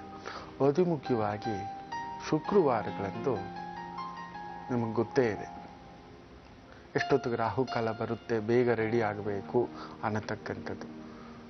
ಗಡಿಬಿಡಿ ಮಾಡ್ಕೊಂಡು ಮಾಡಬೇಡಿ. ಸಾಯಂಕಾಲದಲ್ಲಿ ಬೇಕಾದರೂ ಮಾಡ್ಕೋಬಹುದು. ಬೆಳಿಗ್ಗೆ ಗಂಡನಿಗೆ ಊಟ ಹಾಕದೆ, ಮಕ್ಕಳಿಗೆ ಸರಿಯಾಗಿ ರೆಡಿ ಮಾಡದೆ, ಅತ್ತೆ ಮಾವ ವಯಸ್ಸಾದವ್ರು ಇದ್ದಾರೆ ಅವ್ರಿಗೆ ನೋಡದೆ, ಇಲ್ಲ ಅಮ್ಮ ಅಪ್ಪ ಇದ್ದಾರೆ ಅವ್ರಿಗೆ ನೋಡದೆ, ನಿಮ್ಮ ಪಾಡಿಗೆ ನಿಮ್ಮ ಸ್ನಾನ ನಿಮ್ಮ ಪೂಜೆ ಅಂತ ಮಾಡಿಕೊಂಡ್ರೆ ಅದಕ್ಕಿಂತ ಬಹುದೊಡ್ಡ ದೋಷವಿಲ್ಲ. ನೆನಪಿಟ್ಟುಕೊಳ್ಳಿ. ನಾನು ಆಗಲೇ ಹೇಳ್ತಿದ್ದೆ, ನಿಮ್ಮ ಅಂತರ್ಸಾಕ್ಷಿಗೆ ಗೊತ್ತಿದೆ, ಅಂತಸ್ಸಾಕ್ಷಿ ಮನಸ್ಸಾಕ್ಷಿಗೆ ಗೊತ್ತಿದೆ ನೀವೇನು. ನೀವು ಕಳ್ಳರ, ಮೋಸಗಾರರ, ಅನ್ಯಾಯ ಆದಾಗ ನೀವು ಯಾರ ಹತ್ರ ಬೇಕಾದ್ರೂ ಮುಚ್ಚಿಡ್ಬೋದು, ನೀವೆಷ್ಟೇ ಸುಳ್ಳು ಹೇಳ್ಬೋದು, ನೀವೆಷ್ಟೇ ಒಂದು ದೊಡ್ಡ ನಾಟಕದ ಒಂದು ಮಾಸ್ಟರ್ ಆಗ್ಬೋದು. But this tells what you are. ಮೇಲೆ ಕೆಲವರು ಹುಲಿ ಗತ್ತು ಥರ ಹೂ ಅಂತಿರ್ತಾರೆ, ಒಳಗಡೆ ಮಾತ್ರ ಟುಸುಗಳೇ. ಹೌದು ನೋಡಿ, ಅದಕ್ಕೊಂದು ಉದಾಹರಣೆ ಕೊಡ್ತೀನಿ. ಸಿಂಹ ಲಗ್ನದವರು ಒಂದು ಉದಾಹರಣೆ. ಮೇಲ್ನೋಟಕ್ಕೆ ಹೂ ಅಂತಾರೆ, ಒಳಗಡೆ ಫುಲ್ಲು ಟೊಳ್ಳುಗಳೇ. ಅದೇ ಕುಂಭ ಲಗ್ನದವ್ರು ನೋಡಿ, ಮೇಲ್ನೋಟಕ್ಕೆ ಹೀಗೆ, ಆದರೆ ಒಳಗಡೆ ಅವ್ರಿಗಿರೋ ಒಂದು ಸ್ಟ್ರಾಂಗ್ ನೇಚರ್ ಇದೆಯಲ್ಲ, ದೇ ಆರ್ ಅಮೇಸಿಂಗ್. ಈ ರೀತಿ ಕೆಲವರು ಹೇಳ್ತಾರೆ ಜ್ಯೇಷ್ಠ ಲಕ್ಷ್ಮಿ ಪೂಜೆ ಮಾಡಿಬಿಡಿ ಅಂತಾರೆ. ಅಯ್ಯೋಯ್ಯೋ, ಮಾಡೋದಾ? ಆಕೆ ನೆನ್ಸ್ಕೊಳ್ಳೋ ಹಾಗೂ ಇಲ್ಲ. ಅದಕ್ಕೆ ಆಕೆಯನ್ನ, ಆ ನಿತ್ಯ ದರಿದ್ರಳನ್ನ ಅರಳಿಕಟ್ಟೆಯಲ್ಲಿರು, ಪೊರಕೆಯಲ್ಲಿರು. ಅದಕ್ಕೆ ನವರಾತ್ರಿ ಸಂದರ್ಭದಲ್ಲಿ ಆ ನವರೂಪಗಳಲ್ಲಿ ಆಕೆಯನ್ನು ಪೂಜೆ ಮಾಡತಕ್ಕಂಥದ್ದು, ಆ ಪ್ರಣವ ಶಕ್ತಿಯನ್ನ. ಆ ಸಂದರ್ಭದಲ್ಲಿ ಆಕೆಗೂ ಪೂಜೆ ಇದೆ, ಆಗ ಮಾಡ್ಕೊಳ್ಳೋದೇ ವಿನಃ ಬೇರೆ ಸಂದರ್ಭದಲ್ಲಿ ಜ್ಯೇಷ್ಠ ಲಕ್ಷ್ಮಿಯನ್ನ ಪೂಜೆ ಮಾಡೋದಿರ್ಲಿ. ಜ್ಯೇಷ್ಠ ನಕ್ಷತ್ರ ಅಂದ್ರೆ ತಗೊಳಕ್ ಯೋಚನೆ ಮಾಡ್ತೀವಿ ನಾವು ಮನೆಗೆ. ಅಂಥದ್ರಲ್ಲಿ ಜ್ಯೇಷ್ಠ ನಕ್ಷತ್ರದಲ್ಲಿ ಹುಟ್ಟಿದೆ ನಮ್ಮ ಮನೇಲಿ ಒಂದು ಹೆಣ್ಮಗು ಅಂದ್ರೆ ಗಾಬರಿ ಪಡ್ತೀವಿ ನಾವು. ಅಂಥದ್ರಲ್ಲಿ ಜ್ಯೇಷ್ಠ ಲಕ್ಷ್ಮಿನ ಪೂಜೆ ಮಾಡೋದುಂಟು. ಹೇಳ್ಕೊಡ್ತಾರೆ ಕೆಲವರು ಬುದ್ಧಿವಂತರು. ಪೂಜೆಗಳು ಗೊತ್ತಿಲ್ಲ, ಅದರಿಂದ ಆಗುವ ಅನಾಹುತಗಳು ಗೊತ್ತಿಲ್ಲ, ಏನೋ ಒಂದು ಹೇಳಬೇಕು ಅಷ್ಟೇ. ಯಾವುದ್ಯಾವುದೋ ಏನೇನೋ ಮಾಡಲಿಕ್ಕೆ ಹೋಗಬೇಡಿ. ಮೊದಲಿಂದಲೂ ಸಂಪ್ರದಾಯಗಳು ಹಿರಿಯರು ಏನು ಫಾಲೋ ಮಾಡ್ಕೊಂಡು ಬಂದಿದ್ರು ಅದನ್ನೇ ಮಾಡಿ. ಜಾಸ್ತಿ ಡೋಂಟ್ ಟೇಕ್ ಇಟ್. ಮೊದಲಿಂದಲೂ ಉಪ್ಪಿಟ್ಟು ಮಾಡ್ಬೇಕಾದ್ರೆ ಏನು ಹಾಕ್ತಿದ್ರು ಅಷ್ಟೇ ಹಾಕಿ. ಮ್ಯಾಕ್ಸಿಮಮ್ ಒಂಚೂರು ತರಕಾರಿ ಸೇರಿಸ್ಕೊಳ್ಳಿ, ತರಕಾರಿ ಉಪ್ಪಿಟ್ಟಾಗುತ್ತೆ. ಅದು ಬಿಟ್ಟು ಇನ್ನೇನು ಅದರೊಳಗಡೆ ನೂಡಲ್ಸ್ ಹಾಕೋದು, ಮ್ಯಾಗಿ ಹಾಕೋದು, ಏನೋ ಮಾಡೋಕ್ಕೋದ್ರೆ ಕಿಚಡಿ ಹಾಕಿ ಏನು ತಿನ್ಲಿಕ್ಕೆ ಆಗೋದಿಲ್ಲ, ಬಿಸಾಕ್ಬೇಕಾಗುತ್ತೆ ಅಷ್ಟೇ. ಇಲ್ಲ ಮೈಯೆಲ್ಲ ಕಾಯಿಲೆಗಳು ಅಂಟಿಸ್ಕೊಳ್ತಕ್ಕಂಥ ಭಾವ ಆಗುತ್ತೆ. ಸೊ ಲಕ್ಷ್ಮೀ ಪೂಜೆ ಮಾಡುವವರು ಅತಿಮುಖ್ಯವಾಗಿ ಅನುಷ್ಠಾನ ಅನ್ನೋದಂದ್ರೆ ಇನ್ನೊಬ್ಬ ಹೆಣ್ಣನ್ನ ಅತಿಮುಖ್ಯವಾಗಿ ಗೌರವ ಕೊಡಬೇಕು. ಯಾವುದೇ ಕಾರಣಕ್ಕೂ ಈ ಒಂದು ಲಕ್ಷ್ಮೀ ಪೂಜೆಯನ್ನು ಆರಂಭ ಮಾಡ್ಕೋತೀವಿ, ಸಂಕಲ್ಪ ಮಾಡ್ಕೋತೀವಿ, ಆಕೆಯನ್ನು ಅನುಷ್ಠಾನ ಮಾಡ್ಕೋತೀವಿ ಅನ್ನತಕ್ಕಂಥ ಮಾತು ಬಂದ ಮೇಲೆ ಯಾವುದೇ ಕಾರಣಕ್ಕೂ ನೆನಪಿಟ್ಟುಕೊಳ್ಳಿ, ನಿಮ್ಮ ಅತ್ತೆಯನ್ನಾಗಲಿ, ಸೊಸೆಯನ್ನಾಗಲಿ, ವಾರಗಿತ್ತೆಯನ್ನಾಗಲಿ, ಅಕ್ಕಪಕ್ಕದ ಹೆಣ್ಣು ಮಕ್ಕಳನ್ನಾಗಲಿ, ಎಲ್ಲೋ ಯಾರೋ ಏನೋ ಒಂದು ಹೆಣ್ಮಗು ಪ್ರೀತಿಸಿ ಮದುವೆ ಆಗಿದೆ, ನಿಮಗೇನು ಕಷ್ಟ ಆಗಿದೆ ಬಿಡಿ, ಅದು ಅವ್ರ ಮನೆಗೆ ಸೇರಿತ್ತು, ಅವ್ರ ಮನೆ ಮಗು. ಅದು ನಿಮ್ಗೆ ಇಷ್ಟು ಇದೆಯಾ, ಬಾ ಅಮ್ಮ ಅರ್ಶಿನ ಕುಂಕುಮ ತಗೊಂಡೋಗಿ, ಇಷ್ಟೇ ಹೇಳ್ಬೇಕೆ ವಿನಃ ಕುಂಕುಮ ಹತ್ತಲ್ಲ, ಏನೋ ನಿಮ್ಮ ಮಗಳು ಓಡೋಗಿದ್ಲಂತೆ ಮತ್ತೆ ಕರೆಸಿದ್ದೀರಂತೆ ಬೇಕಿಲ್ಲ. ನೆನಪಿಟ್ಟುಕೊಳ್ಳಿ, ನೀವು ಒಂದು ಹೆಣ್ಣು. ಲಕ್ಷ್ಮಿ ಯಾಕೆ ಅಂದರೆ ಎಷ್ಟು ನೀವು ಇನ್ನೊಂದು ಹೆಣ್ಣನ್ನು ನಿಂದಿಸುವ ಮಟ್ಟದಲ್ಲಿ ಮಾತಾಡ್ತಿರೋ ಅಷ್ಟು ಜ್ಯೇಷ್ಠಾಲಕ್ಷ್ಮಿಯರು ಉತ್ಪಾದನೆ ಆಗುತ್ತಾರೆ, ದರಿದ್ರ ಉತ್ಪತ್ತಿ ಆಗುತ್ತೆ ಅನ್ನತಕ್ಕಂಥ ಮಾತು. ಆ ಜ್ಯೇಷ್ಠಾಲಕ್ಷ್ಮಿಯನ್ನ ಕೊನೆಗೆ ಯಾರು ಗೊತ್ತಾ ಮದುವೆ ಮಾಡಿಕೊಟ್ಟಿರೋದು? ಶನೇಶ್ವರರಿಗೆ ಅನ್ನತಕ್ಕಂಥ ಮಾತಿದೆ. ಅಷ್ಟು ಒಂದು ವಿಶೇಷ. ಎಲ್ಲಿ ಆತ ಇರ್ತಾನೋ ಪೀಡೆ ಬಿಡೋದಿಲ್ಲ ಅನ್ನತಕ್ಕಂಥದ್ದು. ಸೊ ಅದಕ್ಕೋಸ್ಕರವೇ ಆ ಶಕ್ತಿ ಅನ್ನತಕ್ಕಂಥ ಒಂದು ಮಾತು ಕೂಡ ಹೇಳ್ತಾರೆ ಒಂದು ಪುರಾಣದ ಪ್ರಕಾರ. ಸೊ ಅದರಿಂದ ಶನಿಯ ಪ್ರಭಾವ ಇದ್ರೆ ಅದಕ್ಕೆ ಆಣೆಗಳಿಡಬಾರದು, ಪ್ರಮಾಣಗಳು ಮಾಡಬಾರದು. ಅದಕ್ಕೆ ಹೇಳ್ತೇವೆ ಅಂತಸ್ಸಾಕ್ಷಿಯಾಗಿ ಮನಸ್ಸಾಕ್ಷಿಯಾಗಿ ಇಷ್ಟೇ ಹೇಳಬೇಕೇ ವಿನಃ ದೇವರ ಮೇಲಾಣೆ, ಅಮ್ಮನ ಮೇಲಾಣೆ, ಪತ್ನಿ ಮೇಲಾಣೆ, ಮಕ್ಕಳ ಮೇಲಾಣೆ. ಕೆಲವರು ನೋಡಿ ಮಾತಿದ್ರೆ ನಮ್ಮ ಅಮ್ಮನ ಮೇಲಾಣೆ ಸ್ವಾಮಿ, ಮಾತಿದ್ರೆ ಆ ಮಂಜುನಾಥ, ಆ ದೇವರು, ಆಣೆಗಳಿಟ್ಟಂತ ಇಬ್ಬರು ನಾಯಕರ ಗತಿ ಗೋವಿಂದ ಆಗಿಬಿಟ್ಟಿದೆ. ನೀವು ನೋಡ್ತಿದ್ದೀರಾ, ಎಲ್ಲಿದಾರೋ ಗೊತ್ತಿಲ್ಲ, ಅವ್ರ ಹೆಸರು ಇಲ್ಲ, ಏನೂ ಇಲ್ಲ. ಅವ್ರು ಹೇಳ್ಬೋದು ಧೂಳಿಂದ ಎದ್ದು ಬರ್ತೀವಿ ಇದರಿಂದ ಅಂತ, ಅಷ್ಟು ಸುಲಭವಲ್ಲ. ಅದಕ್ಕೆ ಹೇಳುವುದು ಜ್ಯೇಷ್ಠಾಲಕ್ಷ್ಮಿ ಉದ್ಭವ ಆಗಿಬಿಡುತ್ತಾಳೆ ಅಂತ. ಸೊ ಆಣೆಗಳು ಮಾಡುವುದನ್ನು ಕೂಡ ಕಡಿಮೆ ಮಾಡಬೇಕು. ಅತಿ ಮುಖ್ಯವಾಗಿ ನಿಮ್ಮ ಅಂತಸ್ಸಾಕ್ಷಿಗೆ ಗೊತ್ತಿದೆ ನೀವು ಮೋಸ ಮಾಡಿದ್ದೀರಾ ಇಲ್ವಾ, ನೀವು ದುಡ್ಡು ತಗೊಂಡಿದ್ದೀರಾ ಇಲ್ವಾ, ಲಂಚ ತಗೊಂಡಿದ್ದೀರಾ ಇಲ್ವಾ, ಇನ್ನೊಬ್ರು ಮನೆ ಹೊಡೆದಿದ್ದೀರಾ ಇಲ್ವಾ, ಕನ್ನ ಹೊಡೆದಿದ್ದೀರಾ ಇಲ್ವಾ, ಜೂಜಾಡಿದ್ದೀರಾ ಇಲ್ವಾ, you are cheated yourself. ನಿಮ್ಮ ಕೆಲಸಕ್ಕಾಗಲಿ ನಿಮ್ಮ ವೃತ್ತಿಗಾಗಲಿ ನಿಮ್ಮ ಅಂತಸ್ಸಾಕ್ಷಿಗೆ ಗೊತ್ತಿದೆ. ಅದಕ್ಕೋಸ್ಕರ ಹೇಳೋದು ಇಲ್ಲಿ ಮುಟ್ಟಿ ಅಂತಸ್ಸಾಕ್ಷಿ. ಕೆಲವೊಂದು ಇದ್ರಲ್ಲಿ ನೋಡಿ ಓತಿಂಗ್ ಅಂತ ಹೇಳ್ತಾರೆ. ಕೆಲವು ಈ ಒಂದು US ಇದರಲ್ಲೆಲ್ಲ, ಅಮೇರಿಕಾದಲ್ಲಿ ಆ ಒಂದು ಪ್ರಮಾಣ ವಚನ ಸ್ವೀಕರಿಸುವಾಗ ಅವರು ಈ ರೀತಿ ಇಟ್ಕೊಂಡು ಪ್ರಮಾಣ ವಚನ ಸ್ವೀಕರಿಸ್ತಾರೆ. ಹಾಗೆ ಕೆಲವೊಂದು ಸ್ಪೋರ್ಟ್ಸ್ಮೆನ್ಸ್ಗೆ ನೋಡಿ ಕೆಲವೊಂದು ಇದು ಮಾಡಿಸ್ಬೇಕಾದ್ರೂ ಈ ರೀತಿ ಇಟ್ಕೊಂಡು ಹೇಳಿಸ್ತಕ್ಕಂದ್ರೆ ಅಂತಸ್ಸಾಕ್ಷಿಗಿಂತ ದೊಡ್ಡದಾದಂಥ ದೇವರಿಲ್ಲ ಅನ್ನತಕ್ಕಂಥದ್ದು. ಸೊ ಲಕ್ಷ್ಮಿಯನ್ನು ಒಲಿಸ್ಕೋಬೇಕಾದ್ರೆ ಅತಿ ಮುಖ್ಯವಾಗಿ ನಿಮ್ಮ ಅಂತಸ್ಸಾಕ್ಷಿ ಶುದ್ಧಿ ಇರಬೇಕು. ಇನ್ನು ಅತಿ ಮುಖ್ಯವಾಗಿ ಆಷಾಢ ಲಕ್ಷ್ಮಿಯನ್ನು ಪೂಜೆ ಮಾಡತಕ್ಕಂತಹವರು ಒಂದು ನಿಯಮ ಇದೆ. ಅದು ಏನು ಅತಿ ದೊಡ್ಡ ನಿಯಮ ಏನು ಮುಂದಿನ ಭಾಗದಲ್ಲಿ ಹೇಳ್ತೇನೆ, ಕಾದು ನೋಡಿ. ಗುರುಜಿ, ಈಗ ಒಂದು ಪತ್ರವನ್ನ ನೋಡೋಣ. ಗುರುಜಿ, ಕಮಲಮ್ಮ ಅನ್ನೋರು ಬರೀತಾ ಇದ್ದಾರೆ ಒಂದು ಪತ್ರವನ್ನ ಬ್ಯಾಟರಾಯಣಪುರದಿಂದ. ಅವರ ಮಗಳಾದ ಸಂಗೀತ ಬಗ್ಗೆ ಕೇಳಬೇಕು ಅಂತ. ಪ್ರಶ್ನೆ ಏನಂದ್ರೆ ಗುರುಜಿ, ನನ್ನ ಮಗಳು ನಮ್ಗಿಂತ ಕೀಳ್ಜಾತಿ ಹುಡುಗನನ್ನ ಇಷ್ಟಪಟ್ಬಿಟ್ಟಿದ್ದಾಳೆ, ನಮ್ಗೆ ಒಂಚೂರು ಇಷ್ಟ ಇಲ್ಲ ಗುರುಜಿ. ಅವಳು ಅವನನ್ನ ಬಿಟ್ರೆ ಬೇರೆಯವರನ್ನ ಮದ್ವೆ ಆಗಲ್ಲ ಅಂತಿದ್ದಾಳೆ. ಆದ್ರೆ ನಾವೇ ಮದ್ವೆ ಮಾಡ್ಬೇಕಂತೆ ಒಪ್ಪಿ ಇದು ಬಹಳ ಕಷ್ಟ ಆಗ್ಬಿಟ್ಟಿದೆ ನಮ್ಗೆ. ತುಂಬಾ ಹಠ ಕೂಡ ಮಾಡ್ತಿದ್ದಾಳೆ. ಎಂತ ಸಂದಿಗ್ಧ ಪರಿಸ್ಥಿತಿಗೆ ಬಂದಿದೀವಿ ಅಂದ್ರೆ ನಮ್ಮ ಕುಟುಂಬದವರೆಲ್ಲ ನಿಂದಿಸ್ತಾರೆ. ನಾವು ನಿಂತು ಮದ್ವೆ ಮಾಡಿದ್ರೆ ಏನ್ ಮಾಡ್ಲಿ ಗುರುಜಿ, ಈ ಅವಮಾನ ಸಹಿಸಕ್ ಆಗ್ತಿಲ್ಲ, ಅವಳಿಗೆ ಒಪ್ಸಕ್ಕೂ ಆಗ್ತಿಲ್ಲ, ಊಟ ನಿದ್ದೆ ಬಿಟ್ಟು ತುಂಬಾ ಹಠ ಮಾಡ್ತಿದ್ದಾಳೆ, ಏನ್ ಮಾಡೋದು, ನೀವೇ ಪರಿಹಾರ ತಿಳಿಸಿ ಅಂತ ಕೇಳ್ತಿದ್ದಾರೆ. ಹುಚ್ಚಮ್ಮಂತ ಪ್ರತಿನಿತ್ಯ ಬೆಳಿಗ್ಗೆಯಿಂದ ಸಂಜೆವರೆಗೂ ನಮ್ಮ ಕಾರ್ಯಕ್ರಮದ ಬಗ್ಗೆ ಮಾತಾಡ್ತೀರಾ. 16 ಜನದ ಜೊತೆ ಗುರುಗಳ ಮಾತು ಕೇಳ್ತಿದೆ, ಎಷ್ಟು ಸಮಾಧಾನ ಅನ್ಸುತ್ತೆ ಅಂತ. ಗುರುಗಳು ಹೇಳೋ ಮಾತನ್ನ ಒಂದು ಚೂರು ಕೂಲಂಕುಷವಾಗಿ ಕುಳಿತು ಯೋಚನೆ ಮಾಡಿ, ಇಷ್ಟವಾದ ಮೇಲೆ ಅದರಲ್ಲಿ ಏನೋ ಒಂದು ಅರ್ಥವಿರಬೇಕು ಅಂತ ನೋಡಿ ಒಂದು ಶ್ಲೋಕ ಹೇಳ್ತೇನೆ, ಅದರ ಅರ್ಥನೂ ಕೂಡ ಹೇಳ್ತೇನೆ. ನಿಜವಾಗ್ಲೂ ಶಾಕ್ ಆಗ್ಬಿಡ್ತೀರ, ಗುರುಗಳೇ ಇದೇನು ಈ ರೀತಿ ಅನ್ನತಕ್ಕಂಥದ್ದು. ಕೌಶಿಕೋ ಗಾಂಧಿನಂದನ, ಗೌತಮೋ ಗೌತ ಸಂಭವ, ಅಗಸ್ತ್ಯ ಕುಂಭ ಸಂಭವ, ವಸಿಷ್ಠೋ ಊರ್ವಶಿ ಸುಧ, ನಾರದೋ ರಜಕೀ ಪುತ್ರೋ, ವಾಲ್ಮೀಕೋ ವಲ್ಪಿಕೋತ್ಪತ್ತಿ, ಜಂಬುಕೋ ಜಂಬುಕೋತ್ಪತ್ತಿ, ಕೌಂಡಿನ್ಯೋ ಮುಂಡಕೀ ಸುತ, ಮಾಂಗಸ್ಯ ಮಥಂಗ ಸ್ಯಾತ್, ಸಾಂಖ್ಯ ಸತ್ಸರ ಸಂಭುತೋ, ಶುನಕಿ ಗರ್ಭಿ ಸಂಭೂತೋ, ಶೌನಕಾದಿ ಮಹಾಋಷೇ ಅನ್ನತಕ್ಕಂಥ ಮಾತುಗಳು ಹೇಳ್ತಾರೆ. ಅಂದ್ರೆ ಇದರ ಅರ್ಥ ಇಷ್ಟೇ, ತುಂಬಾ ಅದ್ಭುತವಾಗಿ ಹೇಳ್ತಾರೆ. ಋಷ್ಯಶೃಂಗ ಮಹಾಮುನಿ ಹುಟ್ಟಿದ್ದು ಜಿಂಕೆ ಹೊಟ್ಟೆನಲ್ಲಿ, ವಿಶ್ವಾಮಿತ್ರರು ಹುಟ್ಟಿದ್ದು ಕ್ಷತ್ರಿಯ ಕುಲದಲ್ಲಿ, ಆದರೆ ಅವರು ಮಹರ್ಷಿಗಳಾಗ್ತಾರೆ.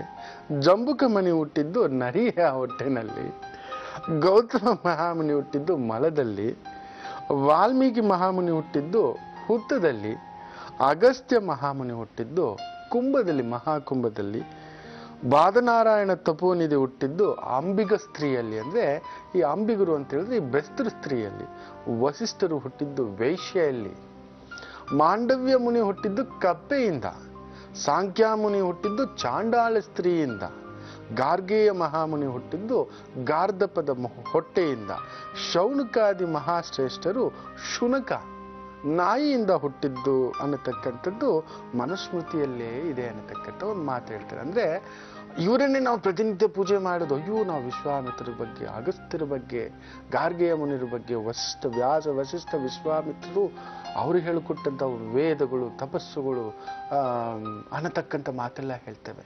ನೋಡಿ, ಅವ್ರು ಹುಟ್ಟಿದ್ದು ಎಲ್ಲಿಂದ ಹುಟ್ಟಿದ್ದು?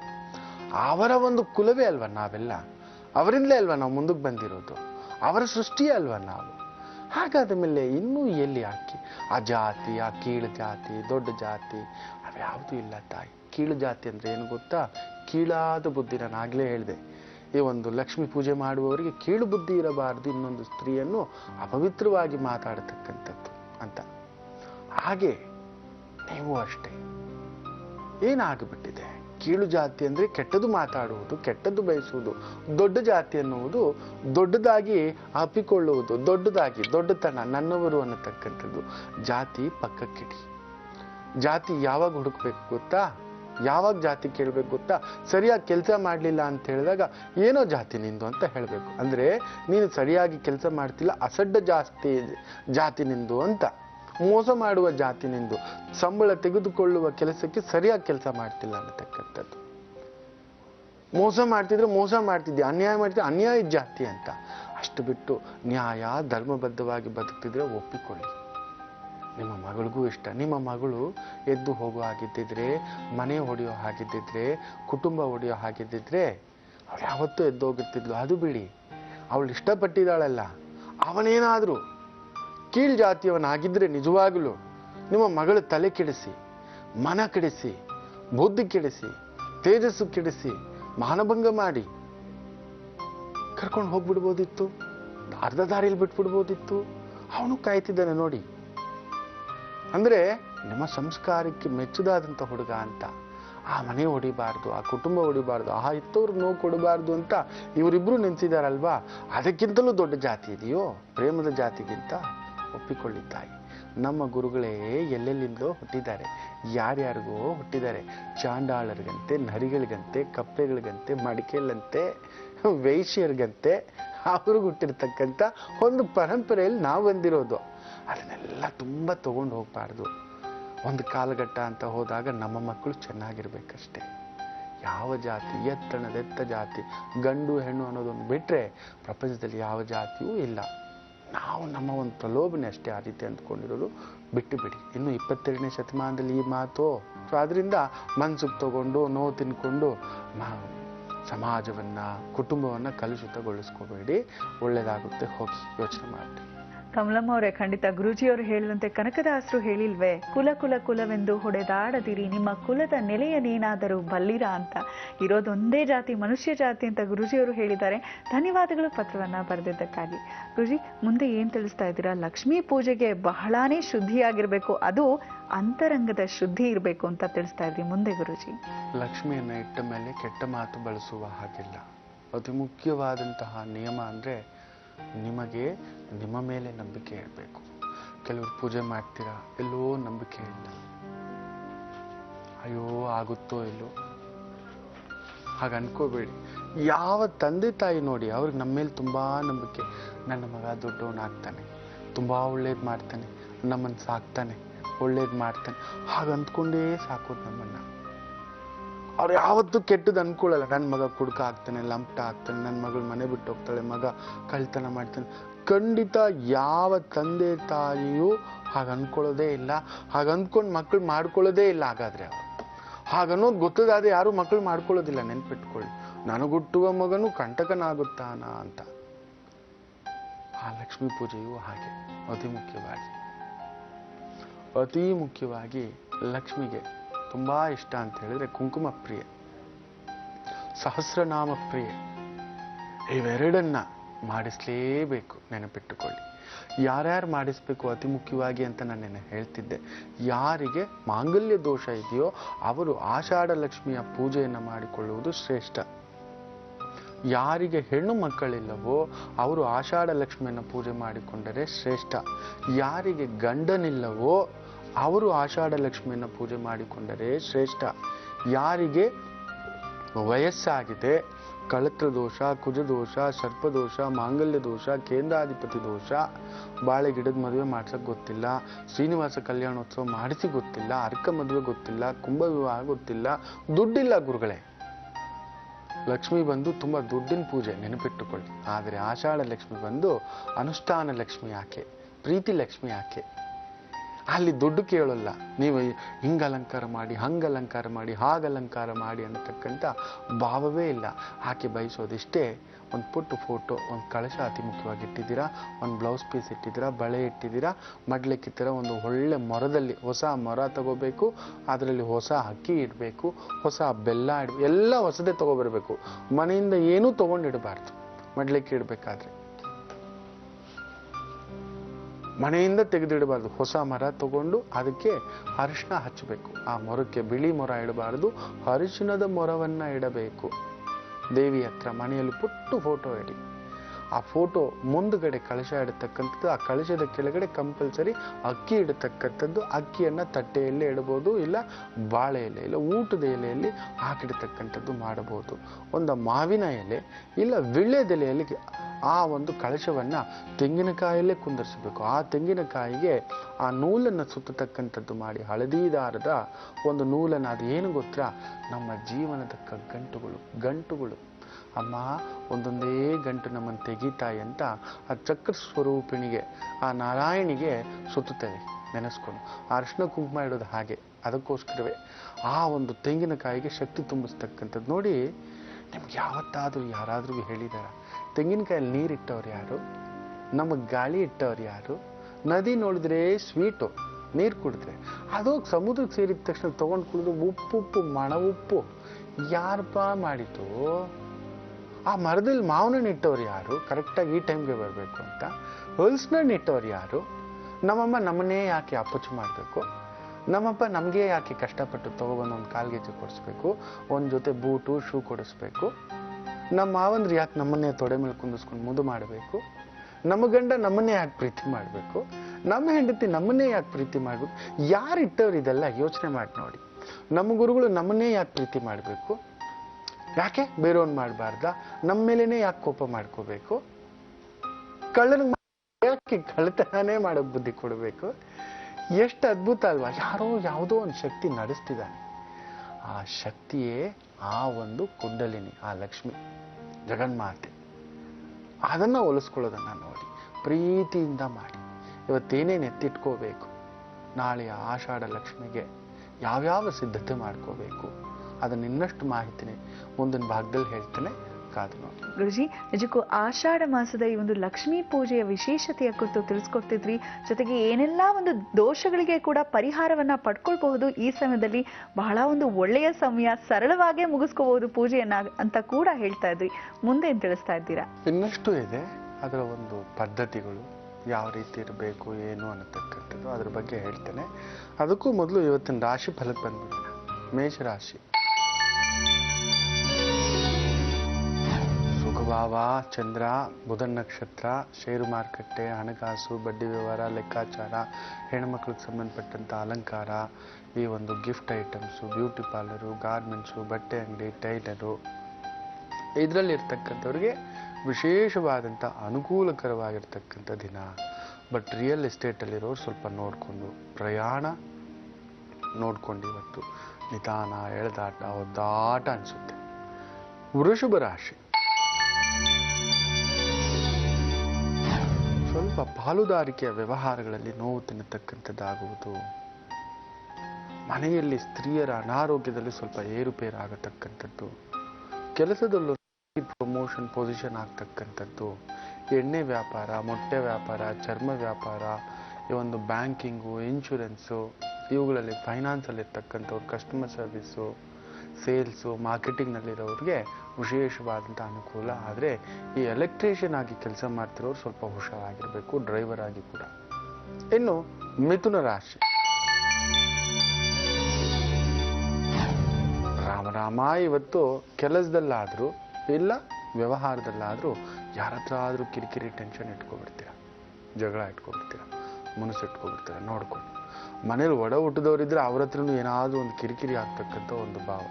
ಮಿಕ್ಕಂತೆ ಈ ಎಕ್ಸ್ಪೋರ್ಟ್ ಇಂಪೋರ್ಟ್ಗೆ ಸಂಬಂಧಪಟ್ಟಂಥದ್ದು, ಮೆಡಿಸನ್ನು, ಸ್ಟೇಷನರಿ, ಈ ಒಂದು ಪುಸ್ತಕದ ಅಂಗಡಿ, ಲೇಖಕರು, ಇಂಥದ್ರಲ್ಲಿರ್ತಕ್ಕಂಥವ್ರಿಗೆ, ಕಲಾವಿದರಾಗಿರ್ತಕ್ಕಂಥವ್ರಿಗೆ ಬ್ಯಾಂಕು, ತೆರಿಗೆ ಇಲಾಖೆ, ಅಕೌಂಟೆಂಟು, ಫೈನಾನ್ಸು, ಸೇಲ್ಸು, ಮಾರ್ಕೆಟಿಂಗು ಚೆನ್ನಾಗಿದೆ.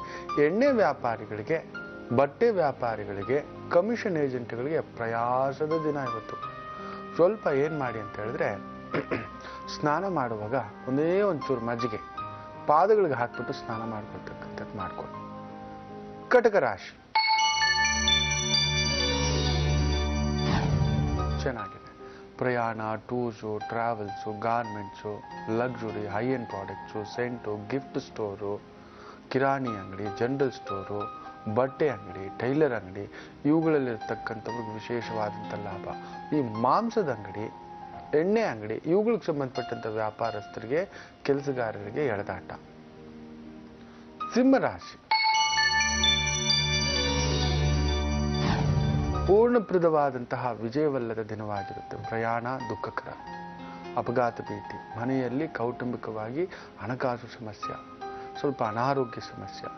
ರಾಜರಾಜೇಶ್ವರಿ ದೇವಸ್ಥಾನವೇನಾದರೂ ಹತ್ತಿರದಲ್ಲಿದ್ದರೆ ಹೋಗ್ಬಿಟ್ಟು ಕಮಲದ ಹೂವೊಂದನ್ನು ಕೊಟ್ಟು ಅರ್ಚನೆ ಮಾಡಿಸಿ. ಇಲ್ಲವೇ ದುರ್ಗಾ ದೇವಸ್ಥಾನಗಳಿದ್ರೆ ಆದಷ್ಟು ಒಂದು ಪುಟ್ಟದಾಗಿ ಒಂದು ಬಟ್ಟಲು ಅರಿಶಿಣವನ್ನು ಕೊಟ್ಟು ಅರ್ಚನೆ ಮಾಡಿಸಿ. ಮುಖ್ಯ ನಿರ್ಧಾರಗಳು ತೆಗೆದುಕೊಳ್ಳುವ ದಿನವಲ್ಲ. ಕನ್ಯಾ ರಾಶಿ ವಿಶೇಷ ಲಾಭವನ್ನ ನೋಡಿವ್ರಿ. ಈ ಸೈಂಟಿಸ್ಟ್ಗಳಾಗಿ, ಇಂಜಿನಿಯರ್ಗಳಾಗಿ, service engineer, electronics engineer, electrical engineer, civil engineer, architect engineer, interior decoration, financial consultant, tuitions ನಡೆಸ್ತಿದ್ರೆ ವಿಶೇಷ ಲಾಭವನ್ನ ನೋಡ್ತೀರಾ. ರಿಯಲ್ ಎಸ್ಟೇಟ್ ಏಜೆಂಟ್ಗಳಿಗೆ ಪ್ರಯಾಸದ ದಿನ.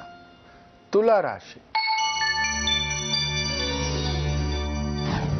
ಈ ಒಂದು ಪೊಲೀಸ್ ಇಲಾಖೆ, ಈ ಒಂದು ಮಣ್ಣು, ಜಲ್ಲಿ, ಪ್ಲಂಬಿಂಗು, ಎಲೆಕ್ಟ್ರಿಷಿಯನ್ನು, ಎಲೆಕ್ಟ್ರಿಕಲ್, ಇಂಥ ಒಂದು ಇಲಾಖೆ ಇಲ್ಲ ಕೆಲಸ ವ್ಯಾಪಾರದಲ್ಲಿರ್ತಕ್ಕಂಥವರಿಗೆ ತುಂಬ ಒತ್ತಡ ಅನ್ನಿಸ್ತಕ್ಕಂಥದ್ದು. ಸುಬ್ರಹ್ಮಣ್ಯ ದೇವಸ್ಥಾನದಲ್ಲಿ ಅರ್ಚನೆ ಮಾಡಿಸಿ ಒಂದಷ್ಟು ಪ್ರಸಾದ ತೀರ್ಥ ಸೇವನೆ ಮಾಡಿ ಸಮಾಧಾನಕರವಾಗತಕ್ಕಂಥ ಒಂದು ಭಾವ. ಮಿಕ್ಕಂತೆ ಈ ಬ್ಯಾಂಕಿಂಗ್ ಲೈನಲ್ಲಿ ಇರತಕ್ಕಂಥವರು, ಟ್ರಾವೆಲ್ಸು, ಟೂರ್ಸು, ಸಂಗೀತ, ಮಾಧ್ಯಮ, ಕಲಾ ಪ್ರಪಂಚ ಚೆನ್ನಾಗಿರುತ್ತೆ, ತೊಂದರೆ ಇಲ್ಲ. ವೃಶ್ಚಿಕ ರಾಶಿ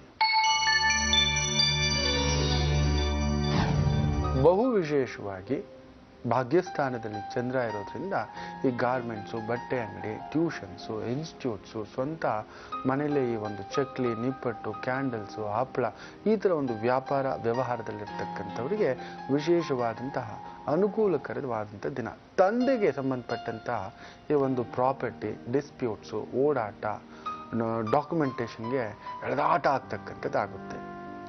ಎಲ್ಲಿಯಾದರೂ ಹತ್ತಿರದಲ್ಲಿ ಗಂಗಮ್ಮ ದೇವಸ್ಥಾನ ಇದ್ರೆ ಹೋಗಿ ದರ್ಶನ ಮಾಡಿಕೊಳ್ಳಿ. ಆ ಭೂಮಿ ವಿಚಾರಗಳು ಸುಗಮವಾಗುತ್ತೆ. ಇನ್ನು ಧನುಸು ರಾಶಿ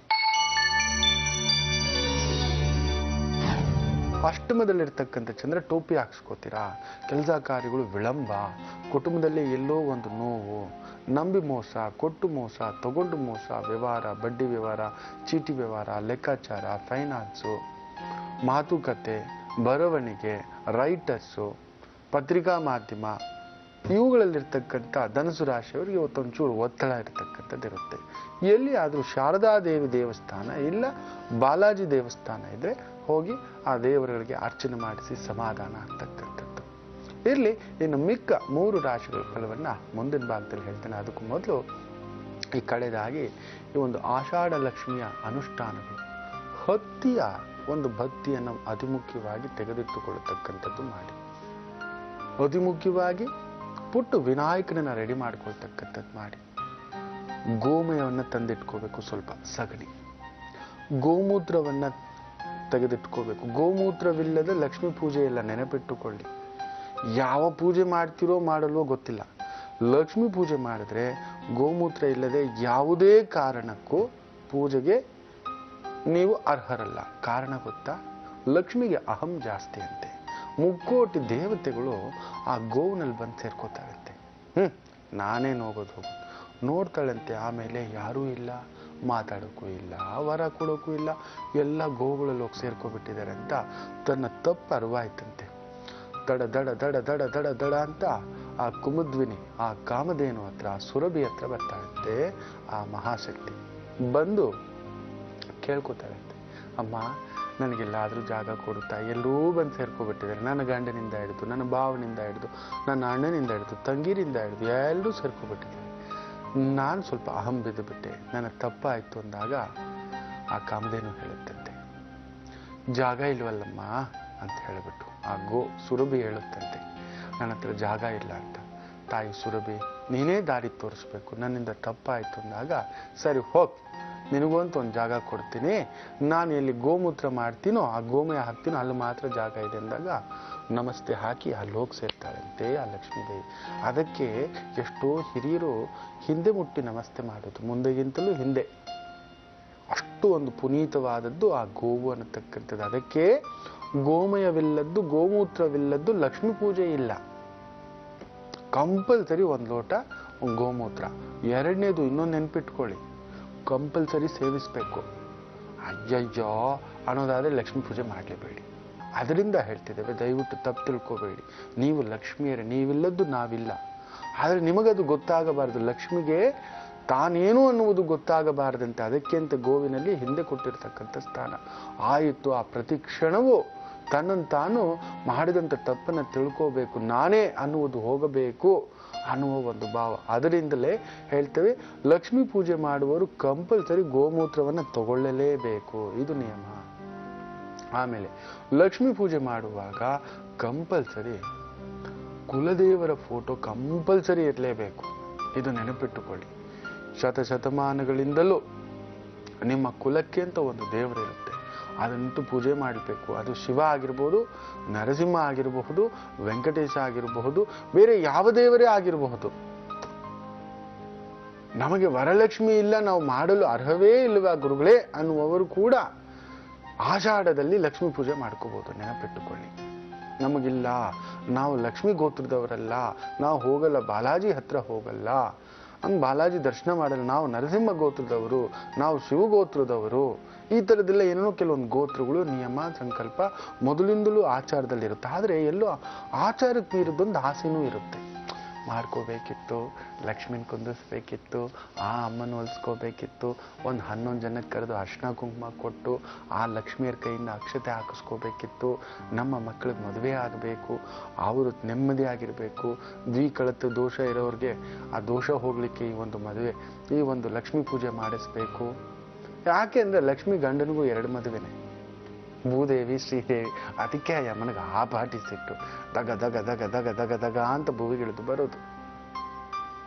ನೀವು ಒಂದ್ಸಲಿ ಆ ಒಂದು ಶ್ರೀನಿವಾಸ ಕಲ್ಯಾಣ ನೋಡಿ, ಯಾವತ್ತಾದ್ರೂ ಆದಾಗ, ಆದ್ರೆ ಆನಂದ ನೋಡಿ, ಆ ಲಾಸ್ಟಲ್ಲಿ ಆ ಜಗಳ ಆಡ್ತಕ್ಕಂಥದ್ದು ಪದ್ಮಾವತಿ ಲಕ್ಷ್ಮಿದು, ಅಬ್ಬಬ್ಬಬ್ಬಬ್ಬಬ್ಬಬ್ಬಬ್ಬ, ಅದನ್ನ ಶ್ಲೋಕಗಳ ಮೂಲಕ ಕಟ್ಸಿದ್ದಾರೆ, ಒಂದೊಂದು ಮಾತಲ್ಲ. ನೀನೇನು ನೋಡಿದ್ಯಾ, ಗಂಡನ್ ಬಿಟ್ಟು ಹೋದವಳು, ನೀನೇನು ಬಂದು ಇವತ್ತು ಗಂಡ ಅಂತ ಹೇಳ್ತೀಯ, ಅವತ್ತು ಅವ್ನು ಕಷ್ಟಕ್ಕಿರ್ಲಿಲ್ಲ, ಸುಖಕ್ಕಿರ್ಲಿಲ್ಲ, ಇವತ್ತು ಓಡಿ ಬರ್ತೀ ನಾನು ಬಂದೆ ಅಂತ. ಬಿಟ್ಟಿದ್ದೀನಿ ಅಂತ ಅರ್ಥ, ಇನ್ನೊಬ್ಬಳು ಬರ್ಲಿಕ್ಕಂತಲ್ಲ ಅರ್ಥ ಅಂತ ಹೇಳ್ತಾಳೆ ಲಕ್ಷ್ಮಿ. ಅಂಥದ್ದು.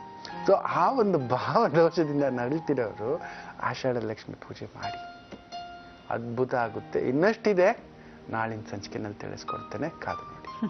ಗುರುಜಿ, ಕೊನೆಯ ವಿಭಾಗದಲ್ಲಿ ಏನ್ ತಿಳಿಸ್ತಾ ಇದ್ದೀರಾ ಗುರುಜಿ? ನಾವೆಲ್ಲರೂ ಕಾಯ್ತಾ ಇದೀವಿ. ನಾವು ದೈನಂದಿನ ದಿನದಲ್ಲಿ ಬಳಸ್ತಾನೆ ಇರ್ತೀವಿ ಟೊಮೆಟೊ, ಆದ್ರೆ ಅದರ ವಿಶೇಷತೆ ಏನು ಅಷ್ಟಾಗಿ ಅರಿವಿಲ್ಲ. ಖಂಡಿತ. ಅದಕ್ಕೂ ಮೊದಲು ಆಯದ ಬಗ್ಗೆ ಹೇಳ್ತೇನೆ ಅಂತ ಹೇಳಿದ್ದೆ ನೋಡಿಪ್ಪ. ಈ ಗಜಾಯ ಅಂತ ಈ ಆಯದ ಹೆಸರು. ದಯವಿಟ್ಟು ತಪ್ಪು ತಿಳ್ಕೊಬೇಡಿ, ಗುರುನ ಆಮೇಲೆ ಈ ಗುರುಜಿನ ಬೈಕೋಬಾರ್ದಷ್ಟೇ. ನಿಮ್ಮ ಮನೆಯವ್ರಿಗಾಗ್ಲಿ ನೀವುಗಳಾಗ್ಲಿ ಯಾವುದೇ ಕಾರಣಕ್ಕೂ. ಭಿಕ್ಷುಕನಾಗಿರುವವನು ಕೂಡ ಕೋಡೀಶ್ವರನಾಗುತ್ತಾನೆ ಈ ಒಂದು ಆಯದಲ್ಲಿ ಮನೆ ಕಟ್ಟಿಕೊಂಡರೆ. ಆದ್ರೆ ಮಾತ್ರ 2 ದೋಣಿನಲ್ಲಿ ಕಾಲಿಟ್ಟಂಗೆ ಆಗ್ಬಿಡುತ್ತೆ, ಇದಂತೂ ನಿಶ್ಚಯ ಪಕ್ಕ. ಏನೂ ಇಲ್ಲದ ಮನೆ, ಮನುಷ್ಯ ಜವಾಬ್ದಾರಿ ಇಲ್ಲ, ಅವನಿಗೊಂದು ಕೆಲಸ ಇಲ್ಲ, ಕಾರ್ಯ ಇಲ್ಲ, ಏನೋ ಮಾಡ್ತಿದ್ರೆ, ಏನೋ ಕಷ್ಟಪಟ್ಟು ಒಂದಷ್ಟು ಎತ್ತಿಡ್ಲಿಕ್ಕೆ ಮಾತ್ರ ಆಗ್ತಿದೆ, ದಿಕ್ಕಿಲ್ಲ, ಹಿಂದಿಲ್ಲ, ಮುಂದಿಲ್ಲ, ಹಂಚಬೇಕು, ಕೊಡಬೇಕು, ಮಾಡಬೇಕು ಅನ್ನೋ ತುಂಬಾ ಆಸೆ. ಅಂಥವರೇನಾದರೂ ಗಜಾಯದಲ್ಲಿ ಮನೆ ಕಟ್ಟಿಬಿಟ್ಟರೆ ವಜ್ರ ವೈಡೂರ್ಯಗಳಿಗೆ ಅಧಿಪತಿಯಾಗುತ್ತಾನೆ, ಗಜಪಡೆಯೊಂದಕ್ಕೆ ಒಂದು ಪದವಿ ಪಡೆಯುತ್ತಾನೆ, ಪಡೆಯೊಂದಕ್ಕೆ ಅಧಿಕಾರಿಯಾಗುತ್ತಾನೆ ಅನ್ನತಕ್ಕಂಥದ್ದು. ಅಂದರೆ he will become a soldier to ಸೇನಾಪತಿ, ಒಬ್ಬ ಮಾಮೂಲಿ ಸೈನಿಕನಾಗಿ ಕೆಲಸ ಮಾಡುವಷ್ಟರ ಮಟ್ಟದ ವ್ಯಕ್ತಿ. He will rose to such heights. ಈ ಒಂದು ಗಜಾಯದಲ್ಲಿ ಮನೆಯನ್ನು ಕಟ್ಟರೆ ಛತ್ರ ಚಾಮರಗಳಿಂದ ಪೂಜಿಸಲ್ಪಡುವನು. ಅಪೂರ್ವವಾದಂತಹ ತುಂಬ ಹಳೆಯದಾದಂತಹ ವಸ್ತುಗಳ ಭಂಡಾರಕ್ಕೆ ಅಧಿಪತಿಯಾಗುವನು. ನವನಿಧಿಗಳು ಇವನಿಗೆ ದೊರೆಯುತ್ತವೆ ಅನ್ನೋ ಒಂದು ಮಾತು ಹೇಳ್ತಾರೆ. ಅಂದರೆ ಅರ್ಥ ಇನ್ನೇನು ಅಲ್ಲ, ಆಗದಿದ್ದ ತಕ್ಷಣ ನವನಿಧಿ ದೊರೆಯುತ್ತೆ ಅಂತಲ್ಲ. He will be ಪ್ರಾಸ್ಪರಿಂಗ್ day by day, day by day, day by day. ಇದು ಈ ಒಂದು ಗಜಾಯದ ಫಲ. ಆಂಟಿಕ್ ಪೀಸಸ್ ಕೆಲವರು ನೀವು ನೋಡ್ತಿರ್ತೀರ, 1930 ಅದು ಕಾರ್ ಅವ್ರ ಹತ್ರ ಇರೋದು, ಆತ ಹಾಕೋ ಹಾರ ನೋಡ್ಬೇಕಂತೆ, ಅದು ಯಾರೋ ರಾಜರ ಹತ್ತಿದ್ದಂತೆ, 200 ವರ್ಷಗಳಿದ್ದ ಆ ಥರದ್ದಿದೆ ಅನ್ನತಕ್ಕಂಥ ಮಾತು ಕೇಳ್ತಿರ್ತಾರೆ. ಅಷ್ಟು ಒಂದು ವಿಶೇಷ ಬಲ ಈ ಗಜಾಯದಲ್ಲಿ ಆಗ್ತಕ್ಕಂಥದ್ದು. ಅಮೂಲ್ಯವಾದಂತಹ ವಜ್ರ ರತ್ನಗಳ ಸಂಗ್ರಹವಾಗುವುದು ಅವನಿಗೆ. ಅಂದರೆ he will be having plenty. ತುಂಬ ವಜ್ರ ವೈಡೂರ್ಯಗಳು ತಾನಾಗಿ ಹುಡ್ಕೊಂಡು ಬರುತ್ತೆ, ಬೇಡ ಅಂದ್ರೂ ಕಡಿಮೆಗೆ ಬರುತ್ತೆ. ಅಪೂರ್ವವಾಗಿ ಯಾರಾದರೂ ಗಿಫ್ಟ್ ಕೊಡತಕ್ಕಂಥದ್ದಾಗುವುದು ಅಂತ ಹೇಳ್ತೇವೆ. ಹಾಗೆ ಸರ್ವ ಕಾರ್ಯಗಳಲ್ಲಿಯೂ ಜಯವನ್ನು ಪಡೆಯತಕ್ಕಂಥದ್ದಾಗುತ್ತಾನೆ. ಯಾವ ಕೆಲಸ ಮುಟ್ಟಿದ್ರು ಈ ವಿಲ್ ಬಿ ವಿನ್ನಿಂಗ್. ಇದಾಗಲ್ಲ ಅನ್ನತಕ್ಕಂಥ ಕೆಲಸ ಇವನ್ ಕೈಯಲ್ಲಿ ಕೊಟ್ರೆ ಆ ಗಜಾಯದಲ್ಲಿರ್ತಕ್ಕಂಥ ಒಂದು ವ್ಯಕ್ತಿಗೆ ಪುರುಷತ್ವ ಬರುತ್ತೆ. He will become A commander. ಆ ಒಂದು ಯೋಗ ಅವನು ಮುಟ್ಟಿದ್ದೆಲ್ಲ ಮಣ್ಣು ಮುಟ್ಟಿದ್ರು ಬಂಗಾರವನ್ನತಕ್ಕಂಥ ಒಂದು ಮಾತು ಹೇಳ್ತೇವೆ. ಆದರೆ ದ್ವಿಭಾರ್ಯ ಯೋಗವಂತೂ ಖಂಡಿತ ಇರುತ್ತಪ್ಪ. ಆಮೇಲೆ ನನ್ನನ್ನು ಬೈಕೋಬೇಡಿ, ಹುಡುಗಳು ಇಷ್ಟೆಲ್ಲ ಇದೆ, ಹೌದು ವೀಕ್ನೆಸ್ಸು ಇರುತ್ತೆ. ನೆನಪಿಟ್ಕೊಳ್ಳಿ, ತುಂಬ ಅಧಿಕಾರ, ತುಂಬ ಅಂತಸ್ತು, ತುಂಬ ದುಡ್ಡು, ತುಂಬ ಪದವಿ ಈ ಥರ ಬಂದರೆ ಆ ಮನೆಯ ಹೆಣ್ಣಿಗೂ ದ್ವಿಪುರುಷ ಆಗಲೇಬೇಕು. ದ್ವಿಕಳತ್ರ ಯೋಗ, ಇಬ್ಬರು ಗಂಡಂದಿರು ಬರಬೇಕು. ಹೇಗಾದ್ರು ಸತ್ತೋಗ್ತಾನ, ಬಿಟ್ಟೋಗ್ತಾನ, ಡೈವರ್ಸ್ ಆಗುತ್ತೆ, ಇಲ್ಲ ಒಂದು ಮರೆಯಲ್ಲಿ ಪ್ರೀತಿ ಆಗುತ್ತಾ ಗೊತ್ತಿಲ್ಲ. ಅಲ್ಟಿಮೇಟ್ ಇದ್ರ ಬಗ್ಗೆ ಇನ್ನಷ್ಟಿದೆ. ಆದರೆ ಗಜಾಯದಲ್ಲಿ ಮಾತ್ರ ಪುಣ್ಯ ಫಲವೇ ಜಾಸ್ತಿ ಇದೆ. ಇದೊಂದು ಬಿಟ್ಟರೆ ತಪ್ಪು ಎಡಬಟ್ಟು. ಇರಲಿ, ಈ ರಾಶಿ ಫಲಕ್ಕೆ ಬಂದ್ಬಿಡೋಣ. ಅತಿ ಮುಖ್ಯವಾಗಿ ಮಕರ ರಾಶಿ. ಶುಕ್ರ ಚಂದ್ರ ಸಂಯೋಗ, ಬುಧನ ಭಾವ, ಬಹು ವಿಶೇಷವಾಗಿ ರಿಯಲ್ ಎಸ್ಟೇಟ್ನಲ್ಲಿ ಕೆಲಸ ಕಾರ್ಯ ಮಾಡ್ತಿರ್ತಕ್ಕಂಥವ್ರಿಗೆ ಒತ್ತಡ. Civil engineers, construction, power projects, ಈ ಒಂದು ಈ ಸೇನಾಪತಿ ಕೆಲಸ ಅಂದರೆ ಪೊಲೀಸ್ ಕೆಲಸ, ಸೆಕ್ಯೂರಿಟಿ ಕೆಲಸ, ಒತ್ತಡಕ್ಕಾಗ್ಬಿಡ್ತೀರ. ಮಿಕ್ಕಂತೆ ಈ ಮಾತಾಡುವ ಕೆಲಸ, ಈ teachers, lecturers, teachers, advisors, consultants, ಧರ್ಮ ಪ್ರವರ್ತಕರು, ಪ್ರಚಾರಕರು, ಧರ್ಮ ಕಾರ್ಯ, ದೇವ ಕಾರ್ಯ ಚೆನ್ನಾಗಿದೆ. ಕುಂಭರಾಶಿ. ಸ್ವಲ್ಪ ಪ್ರಯಾಣ ಎಚ್ಚರಿಕೆ, ಆದಷ್ಟು ಭೂಮಿ ವ್ಯವಹಾರಗಳಲ್ಲಿ ಎಚ್ಚರಿಕೆ. ಮನೆ ಕಟ್ಟೋದು, ಜಾಗ ತಗೊಳ್ಳೋದು, ಮನೆ ಬದಲಾಯಿಸೋದು, ಇವುಗಳಲ್ಲಿ ಒದ್ದಾಡಿಬಿಡ್ತೀರ. ಯಾವುದೋ ಒಂದು ಮನೆ ಜಾಗ ತಗೊಳ್ಳೋಕ್ಕೆ ಒಂಚೂರು ಸಾಲಗಳಿಗೋಸ್ಕರ ಓಡಾಡತಕ್ಕಂಥ ಒಂದು ಭಾವ ಆಗುತ್ತೆ, ನೋಡಿಕೊಂಡು. ಬಟ್ ಖುಷಿ, ಪ್ರೀತಿ, ಪ್ರೇಮ, ಆನಂದ ಎಲ್ಲವೂ ಸಿಗತಕ್ಕಂಥ ದಿನ. ಬಹುದೊಡ್ಡ ಮಹಲು, ಇಲ್ಲ ಮನೆ, ಇಲ್ಲ ವಾಹನ, ಇಲ್ಲ ಬಿಸ್ನೆಸ್ ಪ್ರಾಜೆಕ್ಟ್ ಒಂದು ಕ್ಲಿಕ್ ಆಗುತ್ತೆ. ಪೊಲೀಸ್ ಇಲಾಖೆಯಲ್ಲಿ ಏನಾದರೂ ಇದ್ರೆ ಪ್ರಮೋಷನ್ ಒಂದು ಅರಸಿ ಬರುತ್ತೆ. ಮೀನರಾಶಿ. ದಿಢೀರ್ ಪ್ರಯಾಣ ಒಂದು ಹುಡುಕಿ ಬರುತ್ತೆ. ಪ್ರಯಾಣದಲ್ಲಿ ಬಳಲಿಕೆ ಆಗ್ತಕ್ಕಂಥದ್ದು. ಗರ್ಭಿಣಿಯರು ಎಚ್ಚರಿಕೆ ಆಗಿರಬೇಕು. ಸ್ವಲ್ಪ ಸೈಕಲಾಜಿಕಲ್ ಪ್ರಾಬ್ಲಮ್ ಇರೋರು ಎಚ್ಚರಿಕೆ ಆಗಿರಬೇಕು. ತುಂಬ ಶೀತದ ಸಮಸ್ಯೆಯಿಂದ ಬಳಲ್ತಿರ್ತಕ್ಕಂಥವ್ರು ಕೂಡ ಸ್ವಲ್ಪ ಥಂಡಿ ವಸ್ತುಗಳಿಂದ ದೂರವಿರಿ. ಆದಷ್ಟು ಇವತ್ತು ಯಾರ ಹತ್ರ ಆದರೂ ಜಗಳ, ಕಿರಿಕಿರಿ ಇಟ್ಕೊಬೇಡಿ. ಲಾಂಗ್ ಜರ್ನಿ ಮಾಡ್ಲಿಕ್ಕೆ ಹೋಗಬೇಡಿ. ಕೋಟಿ ರೂಪಾಯಿ ಕೊಡ್ತಾರೆ, ಬೇಡಪ್ಪ, ಸುಮ್ಮನೆ ನೆಮ್ಮದಿಯಾಗಿದ್ದೀವಿ. ಅದರಲ್ಲೂ ಗರ್ಭಿಣಿಯರು, ಅತಿ ಮುಖ್ಯವಾಗಿ ಅನಾರೋಗ್ಯ ಪೀಡಿತರು. ಮಿಕ್ಕಂತೆ ಕೆಲಸ ಕಾರ್ಯ, ವ್ಯವಹಾರ, ವ್ಯಾಪಾರ, ಬಟ್ಟೆ ಅಂಗಡಿ, ಸಿಹಿ, ಹಣ್ಣು, ಬೇಕರಿ ಇವುಗಳಲ್ಲಿರ್ತಕ್ಕಂಥವರಿಗೆ ವಿಶೇಷ ಲಾಭ. ಇರಲಿ, ಈ ದಿನ ಭವಿಷ್ಯದ ಜೊತೆ ನಿಮಗೆ ವಿಶೇಷವಾದಂಥ ಮನೆ ಮತ್ತು ತಿಳಿಸ್ಕೊಡ್ತೇನೆ ಅಂತಕ್ಕಂಥದ್ದು. ಈ ಒಂದು ಮೂಳೆಗಳು ಗಟ್ಟಿ ಇಲ್ಲ, ನಿಮ್ಮ ಮಕ್ಕಳು ಮೂಳೆಗಳು ಗಟ್ಟಿ ಇಡಬೇಕು. ಡೈಲಿ ಒಂದು ಟೊಮ್ಯಾಟೊ ತಿನ್ನಿಸಿ ಅವರಿಗೆ. Calcium content is very strong. ಮಕ್ಕಳಿಗೆ ಅದ್ಭುತವಾಗ್ತಕ್ಕಂಥದ್ದು. ವಯಸ್ಸಾದವ್ರಿಗೂ ಅಷ್ಟೇ ಮೂಳೆಗಳು ಸ್ವಲ್ಪ ವೀಕ್ ಆಗುತ್ತೆ, ಕಟ ಕಟ ಕಟ ಕಟ ಕಟ ಕಟ ಸೌಂಡ್ ಬರುತ್ತೆ. ಸೊ ಅಂತಹವರಿಗೆ ಡೈಲಿ ಒಂದು ಟೊಮ್ಯಾಟೊ ತಿನ್ನಿಸ್ತಕ್ಕಂಥದ್ದು, ಸೌಂಡ್ ನಿಂತಿದ್ದೆ ಬಿಟ್ಬಿಡಿ. ಎಸ್ಪೆಷಲಿ ಸ್ಪೋರ್ಟ್ಸಲ್ಲಿ ಇರ್ತಕ್ಕಂಥವರಿಗೆ tomato is the best way. ಯಾಕೆಂದರೆ ನೀವು ತುಂಬ ಸ್ಟ್ರಾಂಗ್ ಇರಬೇಕು. ಸ್ಪೋರ್ಟ್ಸಲ್ಲಿ ಆಗಬೇಕು. ನಮ್ಮ ಮಗುಗೆ ಆಡ್ಬಿಟ್ಟು ಬರ್ತಾನೆ, ರನ್ನಿಂಗ್ ಓಡಿ ಬರ್ತಾನೆ, ಸುಸ್ತಾಗಿ ಬಿಡ್ತಾನೆ ಗುರುಗಳೇ, ಒಂದು ಟೊಮ್ಯಾಟೊ ತಿನ್ನಿಸಿ, ವೆರಿ ಸ್ಟ್ರಾಂಗ್ ಆಗ್ತಾರೆ. Calcium content is more. ಹಾಗೆ ಹೆಣ್ಮಕ್ಳಿಗಂತೂ this is a fantastic skin, ಆ ಒಂದು ಗ್ಲೋ ಆಗಲಿಕ್ಕೆ ಉಪಯೋಗ ಮಾಡಿಕೊಳ್ಳಿಕ್ಕೆ ಒಂದು ಉಪಯುಕ್ತವಾದಂಥ ಹಣ್ಣು. ನಮ್ಮ ಚರ್ಮ ಮಿರಿ ಮಿರಿ ಮಿರಿ ಮಿರಿ ಮಿರಿ ಮಿಂಚಬೇಕು ಗುರುಗಳೇ, ಗ್ಲೋ ಆಗಬೇಕು. ಕೆಲವ್ರಿಗೆ ಡಲ್ ಸ್ಕಿನ್ ಇರುತ್ತೆ, ಒಣಗಿದ ಚರ್ಮ, ತೇಪೆ ಹಾಕಿದ ಚರ್ಮ, ಒಂಥರ ಒರುಟೊರುಟಾದ ಚರ್ಮ. ಅಯ್ಯಪ್ಪ ಅದು ಕತ್ತೆ ಚರ್ಮನಪ್ಪ, ಆನೆ ಚರ್ಮನಪ್ಪ ಅಂತ ಅನ್ಕೋತಿರ್ತಾರೆ ಕೆಲವರು. ಕೆಲವ್ರಿಗಿರುತ್ತೆ, ಏನು ಮಾಡ್ಲಿಕ್ಕೆ ಆಗೋದಿಲ್ಲ. ಅಂತಹವರು ತಮ್ಮ ಚರ್ಮವನ್ನು ಸ್ವಲ್ಪ ಸ್ಮೂತ್ ಆ್ಯಂಡ್ ಸಿಲ್ಕಿ ಮಾಡ್ಕೋಬೇಕು ಅಂತ ಹೇಳಿದ್ರೆ ಟೊಮ್ಯಾಟೊವನ್ನು ಪ್ರತಿನಿತ್ಯ ಹಸಿ ಟೊಮ್ಯಾಟೊ ಹಾಗೆ ತಿನ್ನಬೇಕು. ಸಕ್ಕರೆ ಏನು ತೆಗೆದುಕೋಬಾರ್ದು. ಆದಷ್ಟು ಆ ಜ್ಯೂಸನ್ನು ಹಿಂಡ್ಬಿಟ್ಟು ತೆಗೆದುಬಿಟ್ಟು ಆ ಹಸಿ ಟೊಮ್ಯಾಟೊವನ್ನು ತಿನ್ನತಕ್ಕಂಥದ್ದು ಮಾಡಿ. ಹಾಗೆ ಅನಿಮಿಕ್ ಪೇಷಂಟ್ಸ್, ಕೆಲವರಿಗೆ ರಕ್ತಹೀನತೆಯಿಂದ ಬಳಲ್ತಿರ್ತಾರೆ, ಡೈಲಿ ಒಂದು ಟೊಮ್ಯಾಟೊ ತಿನ್ನಿ, ಹಾಗೆ ತಿನ್ನಿ. ಅದರ ಜೊತೆಯಲ್ಲಿ ಒಂಚೂರು ಕೊಬ್ಬರಿ ಸೇರಿಸ್ಕೊಳ್ಳಿ, ಒಣಗಿದ ಕೊಬ್ಬರಿ. ನೋಡಿ, ರಕ್ತಹೀನತೆಯ ಸಮಸ್ಯೆಯಿಂದ ಹೊರಗಡೆ ಬರ್ತೀರ, ರಕ್ತವನ್ನು ಹೆಚ್ಚಿಸ್ತಕ್ಕಂಥದ್ದಾಗುತ್ತೆ. ಇನ್ನು ಕುರುಗಳಾದರೆ ಅಂತೂ ಇದೊಂದು ಅದ್ಭುತವಾದಂತಹ ಮನೆಮದ್ದು. ಟೊಮ್ಯಾಟೊವನ್ನು ಹಾಗೆ ಬಿಸಿನೀರಿನಲ್ಲಿ ಚೆನ್ನಾಗಿ ಬೇಯಿಸ್ಬಿಟ್ಟು ಆ ಬಿಸಿ ಬಿಸಿ ಬಿಸಿ ಬಿಸಿ ಟೊಮ್ಯಾಟೊವನ್ನು ತಗೊಂಡು ಎಲ್ಲಿ ಕುರುವಾಗಿರುತ್ತೋ ಅದ್ರ ಮೇಲೆ ಹಾಕಿ ಚಿಕ್ಕದಾಗಿ ಕಟ್ಟಿಬಿಡುವ ಒಂದು ಬಟ್ಟೆನಲ್ಲಿ.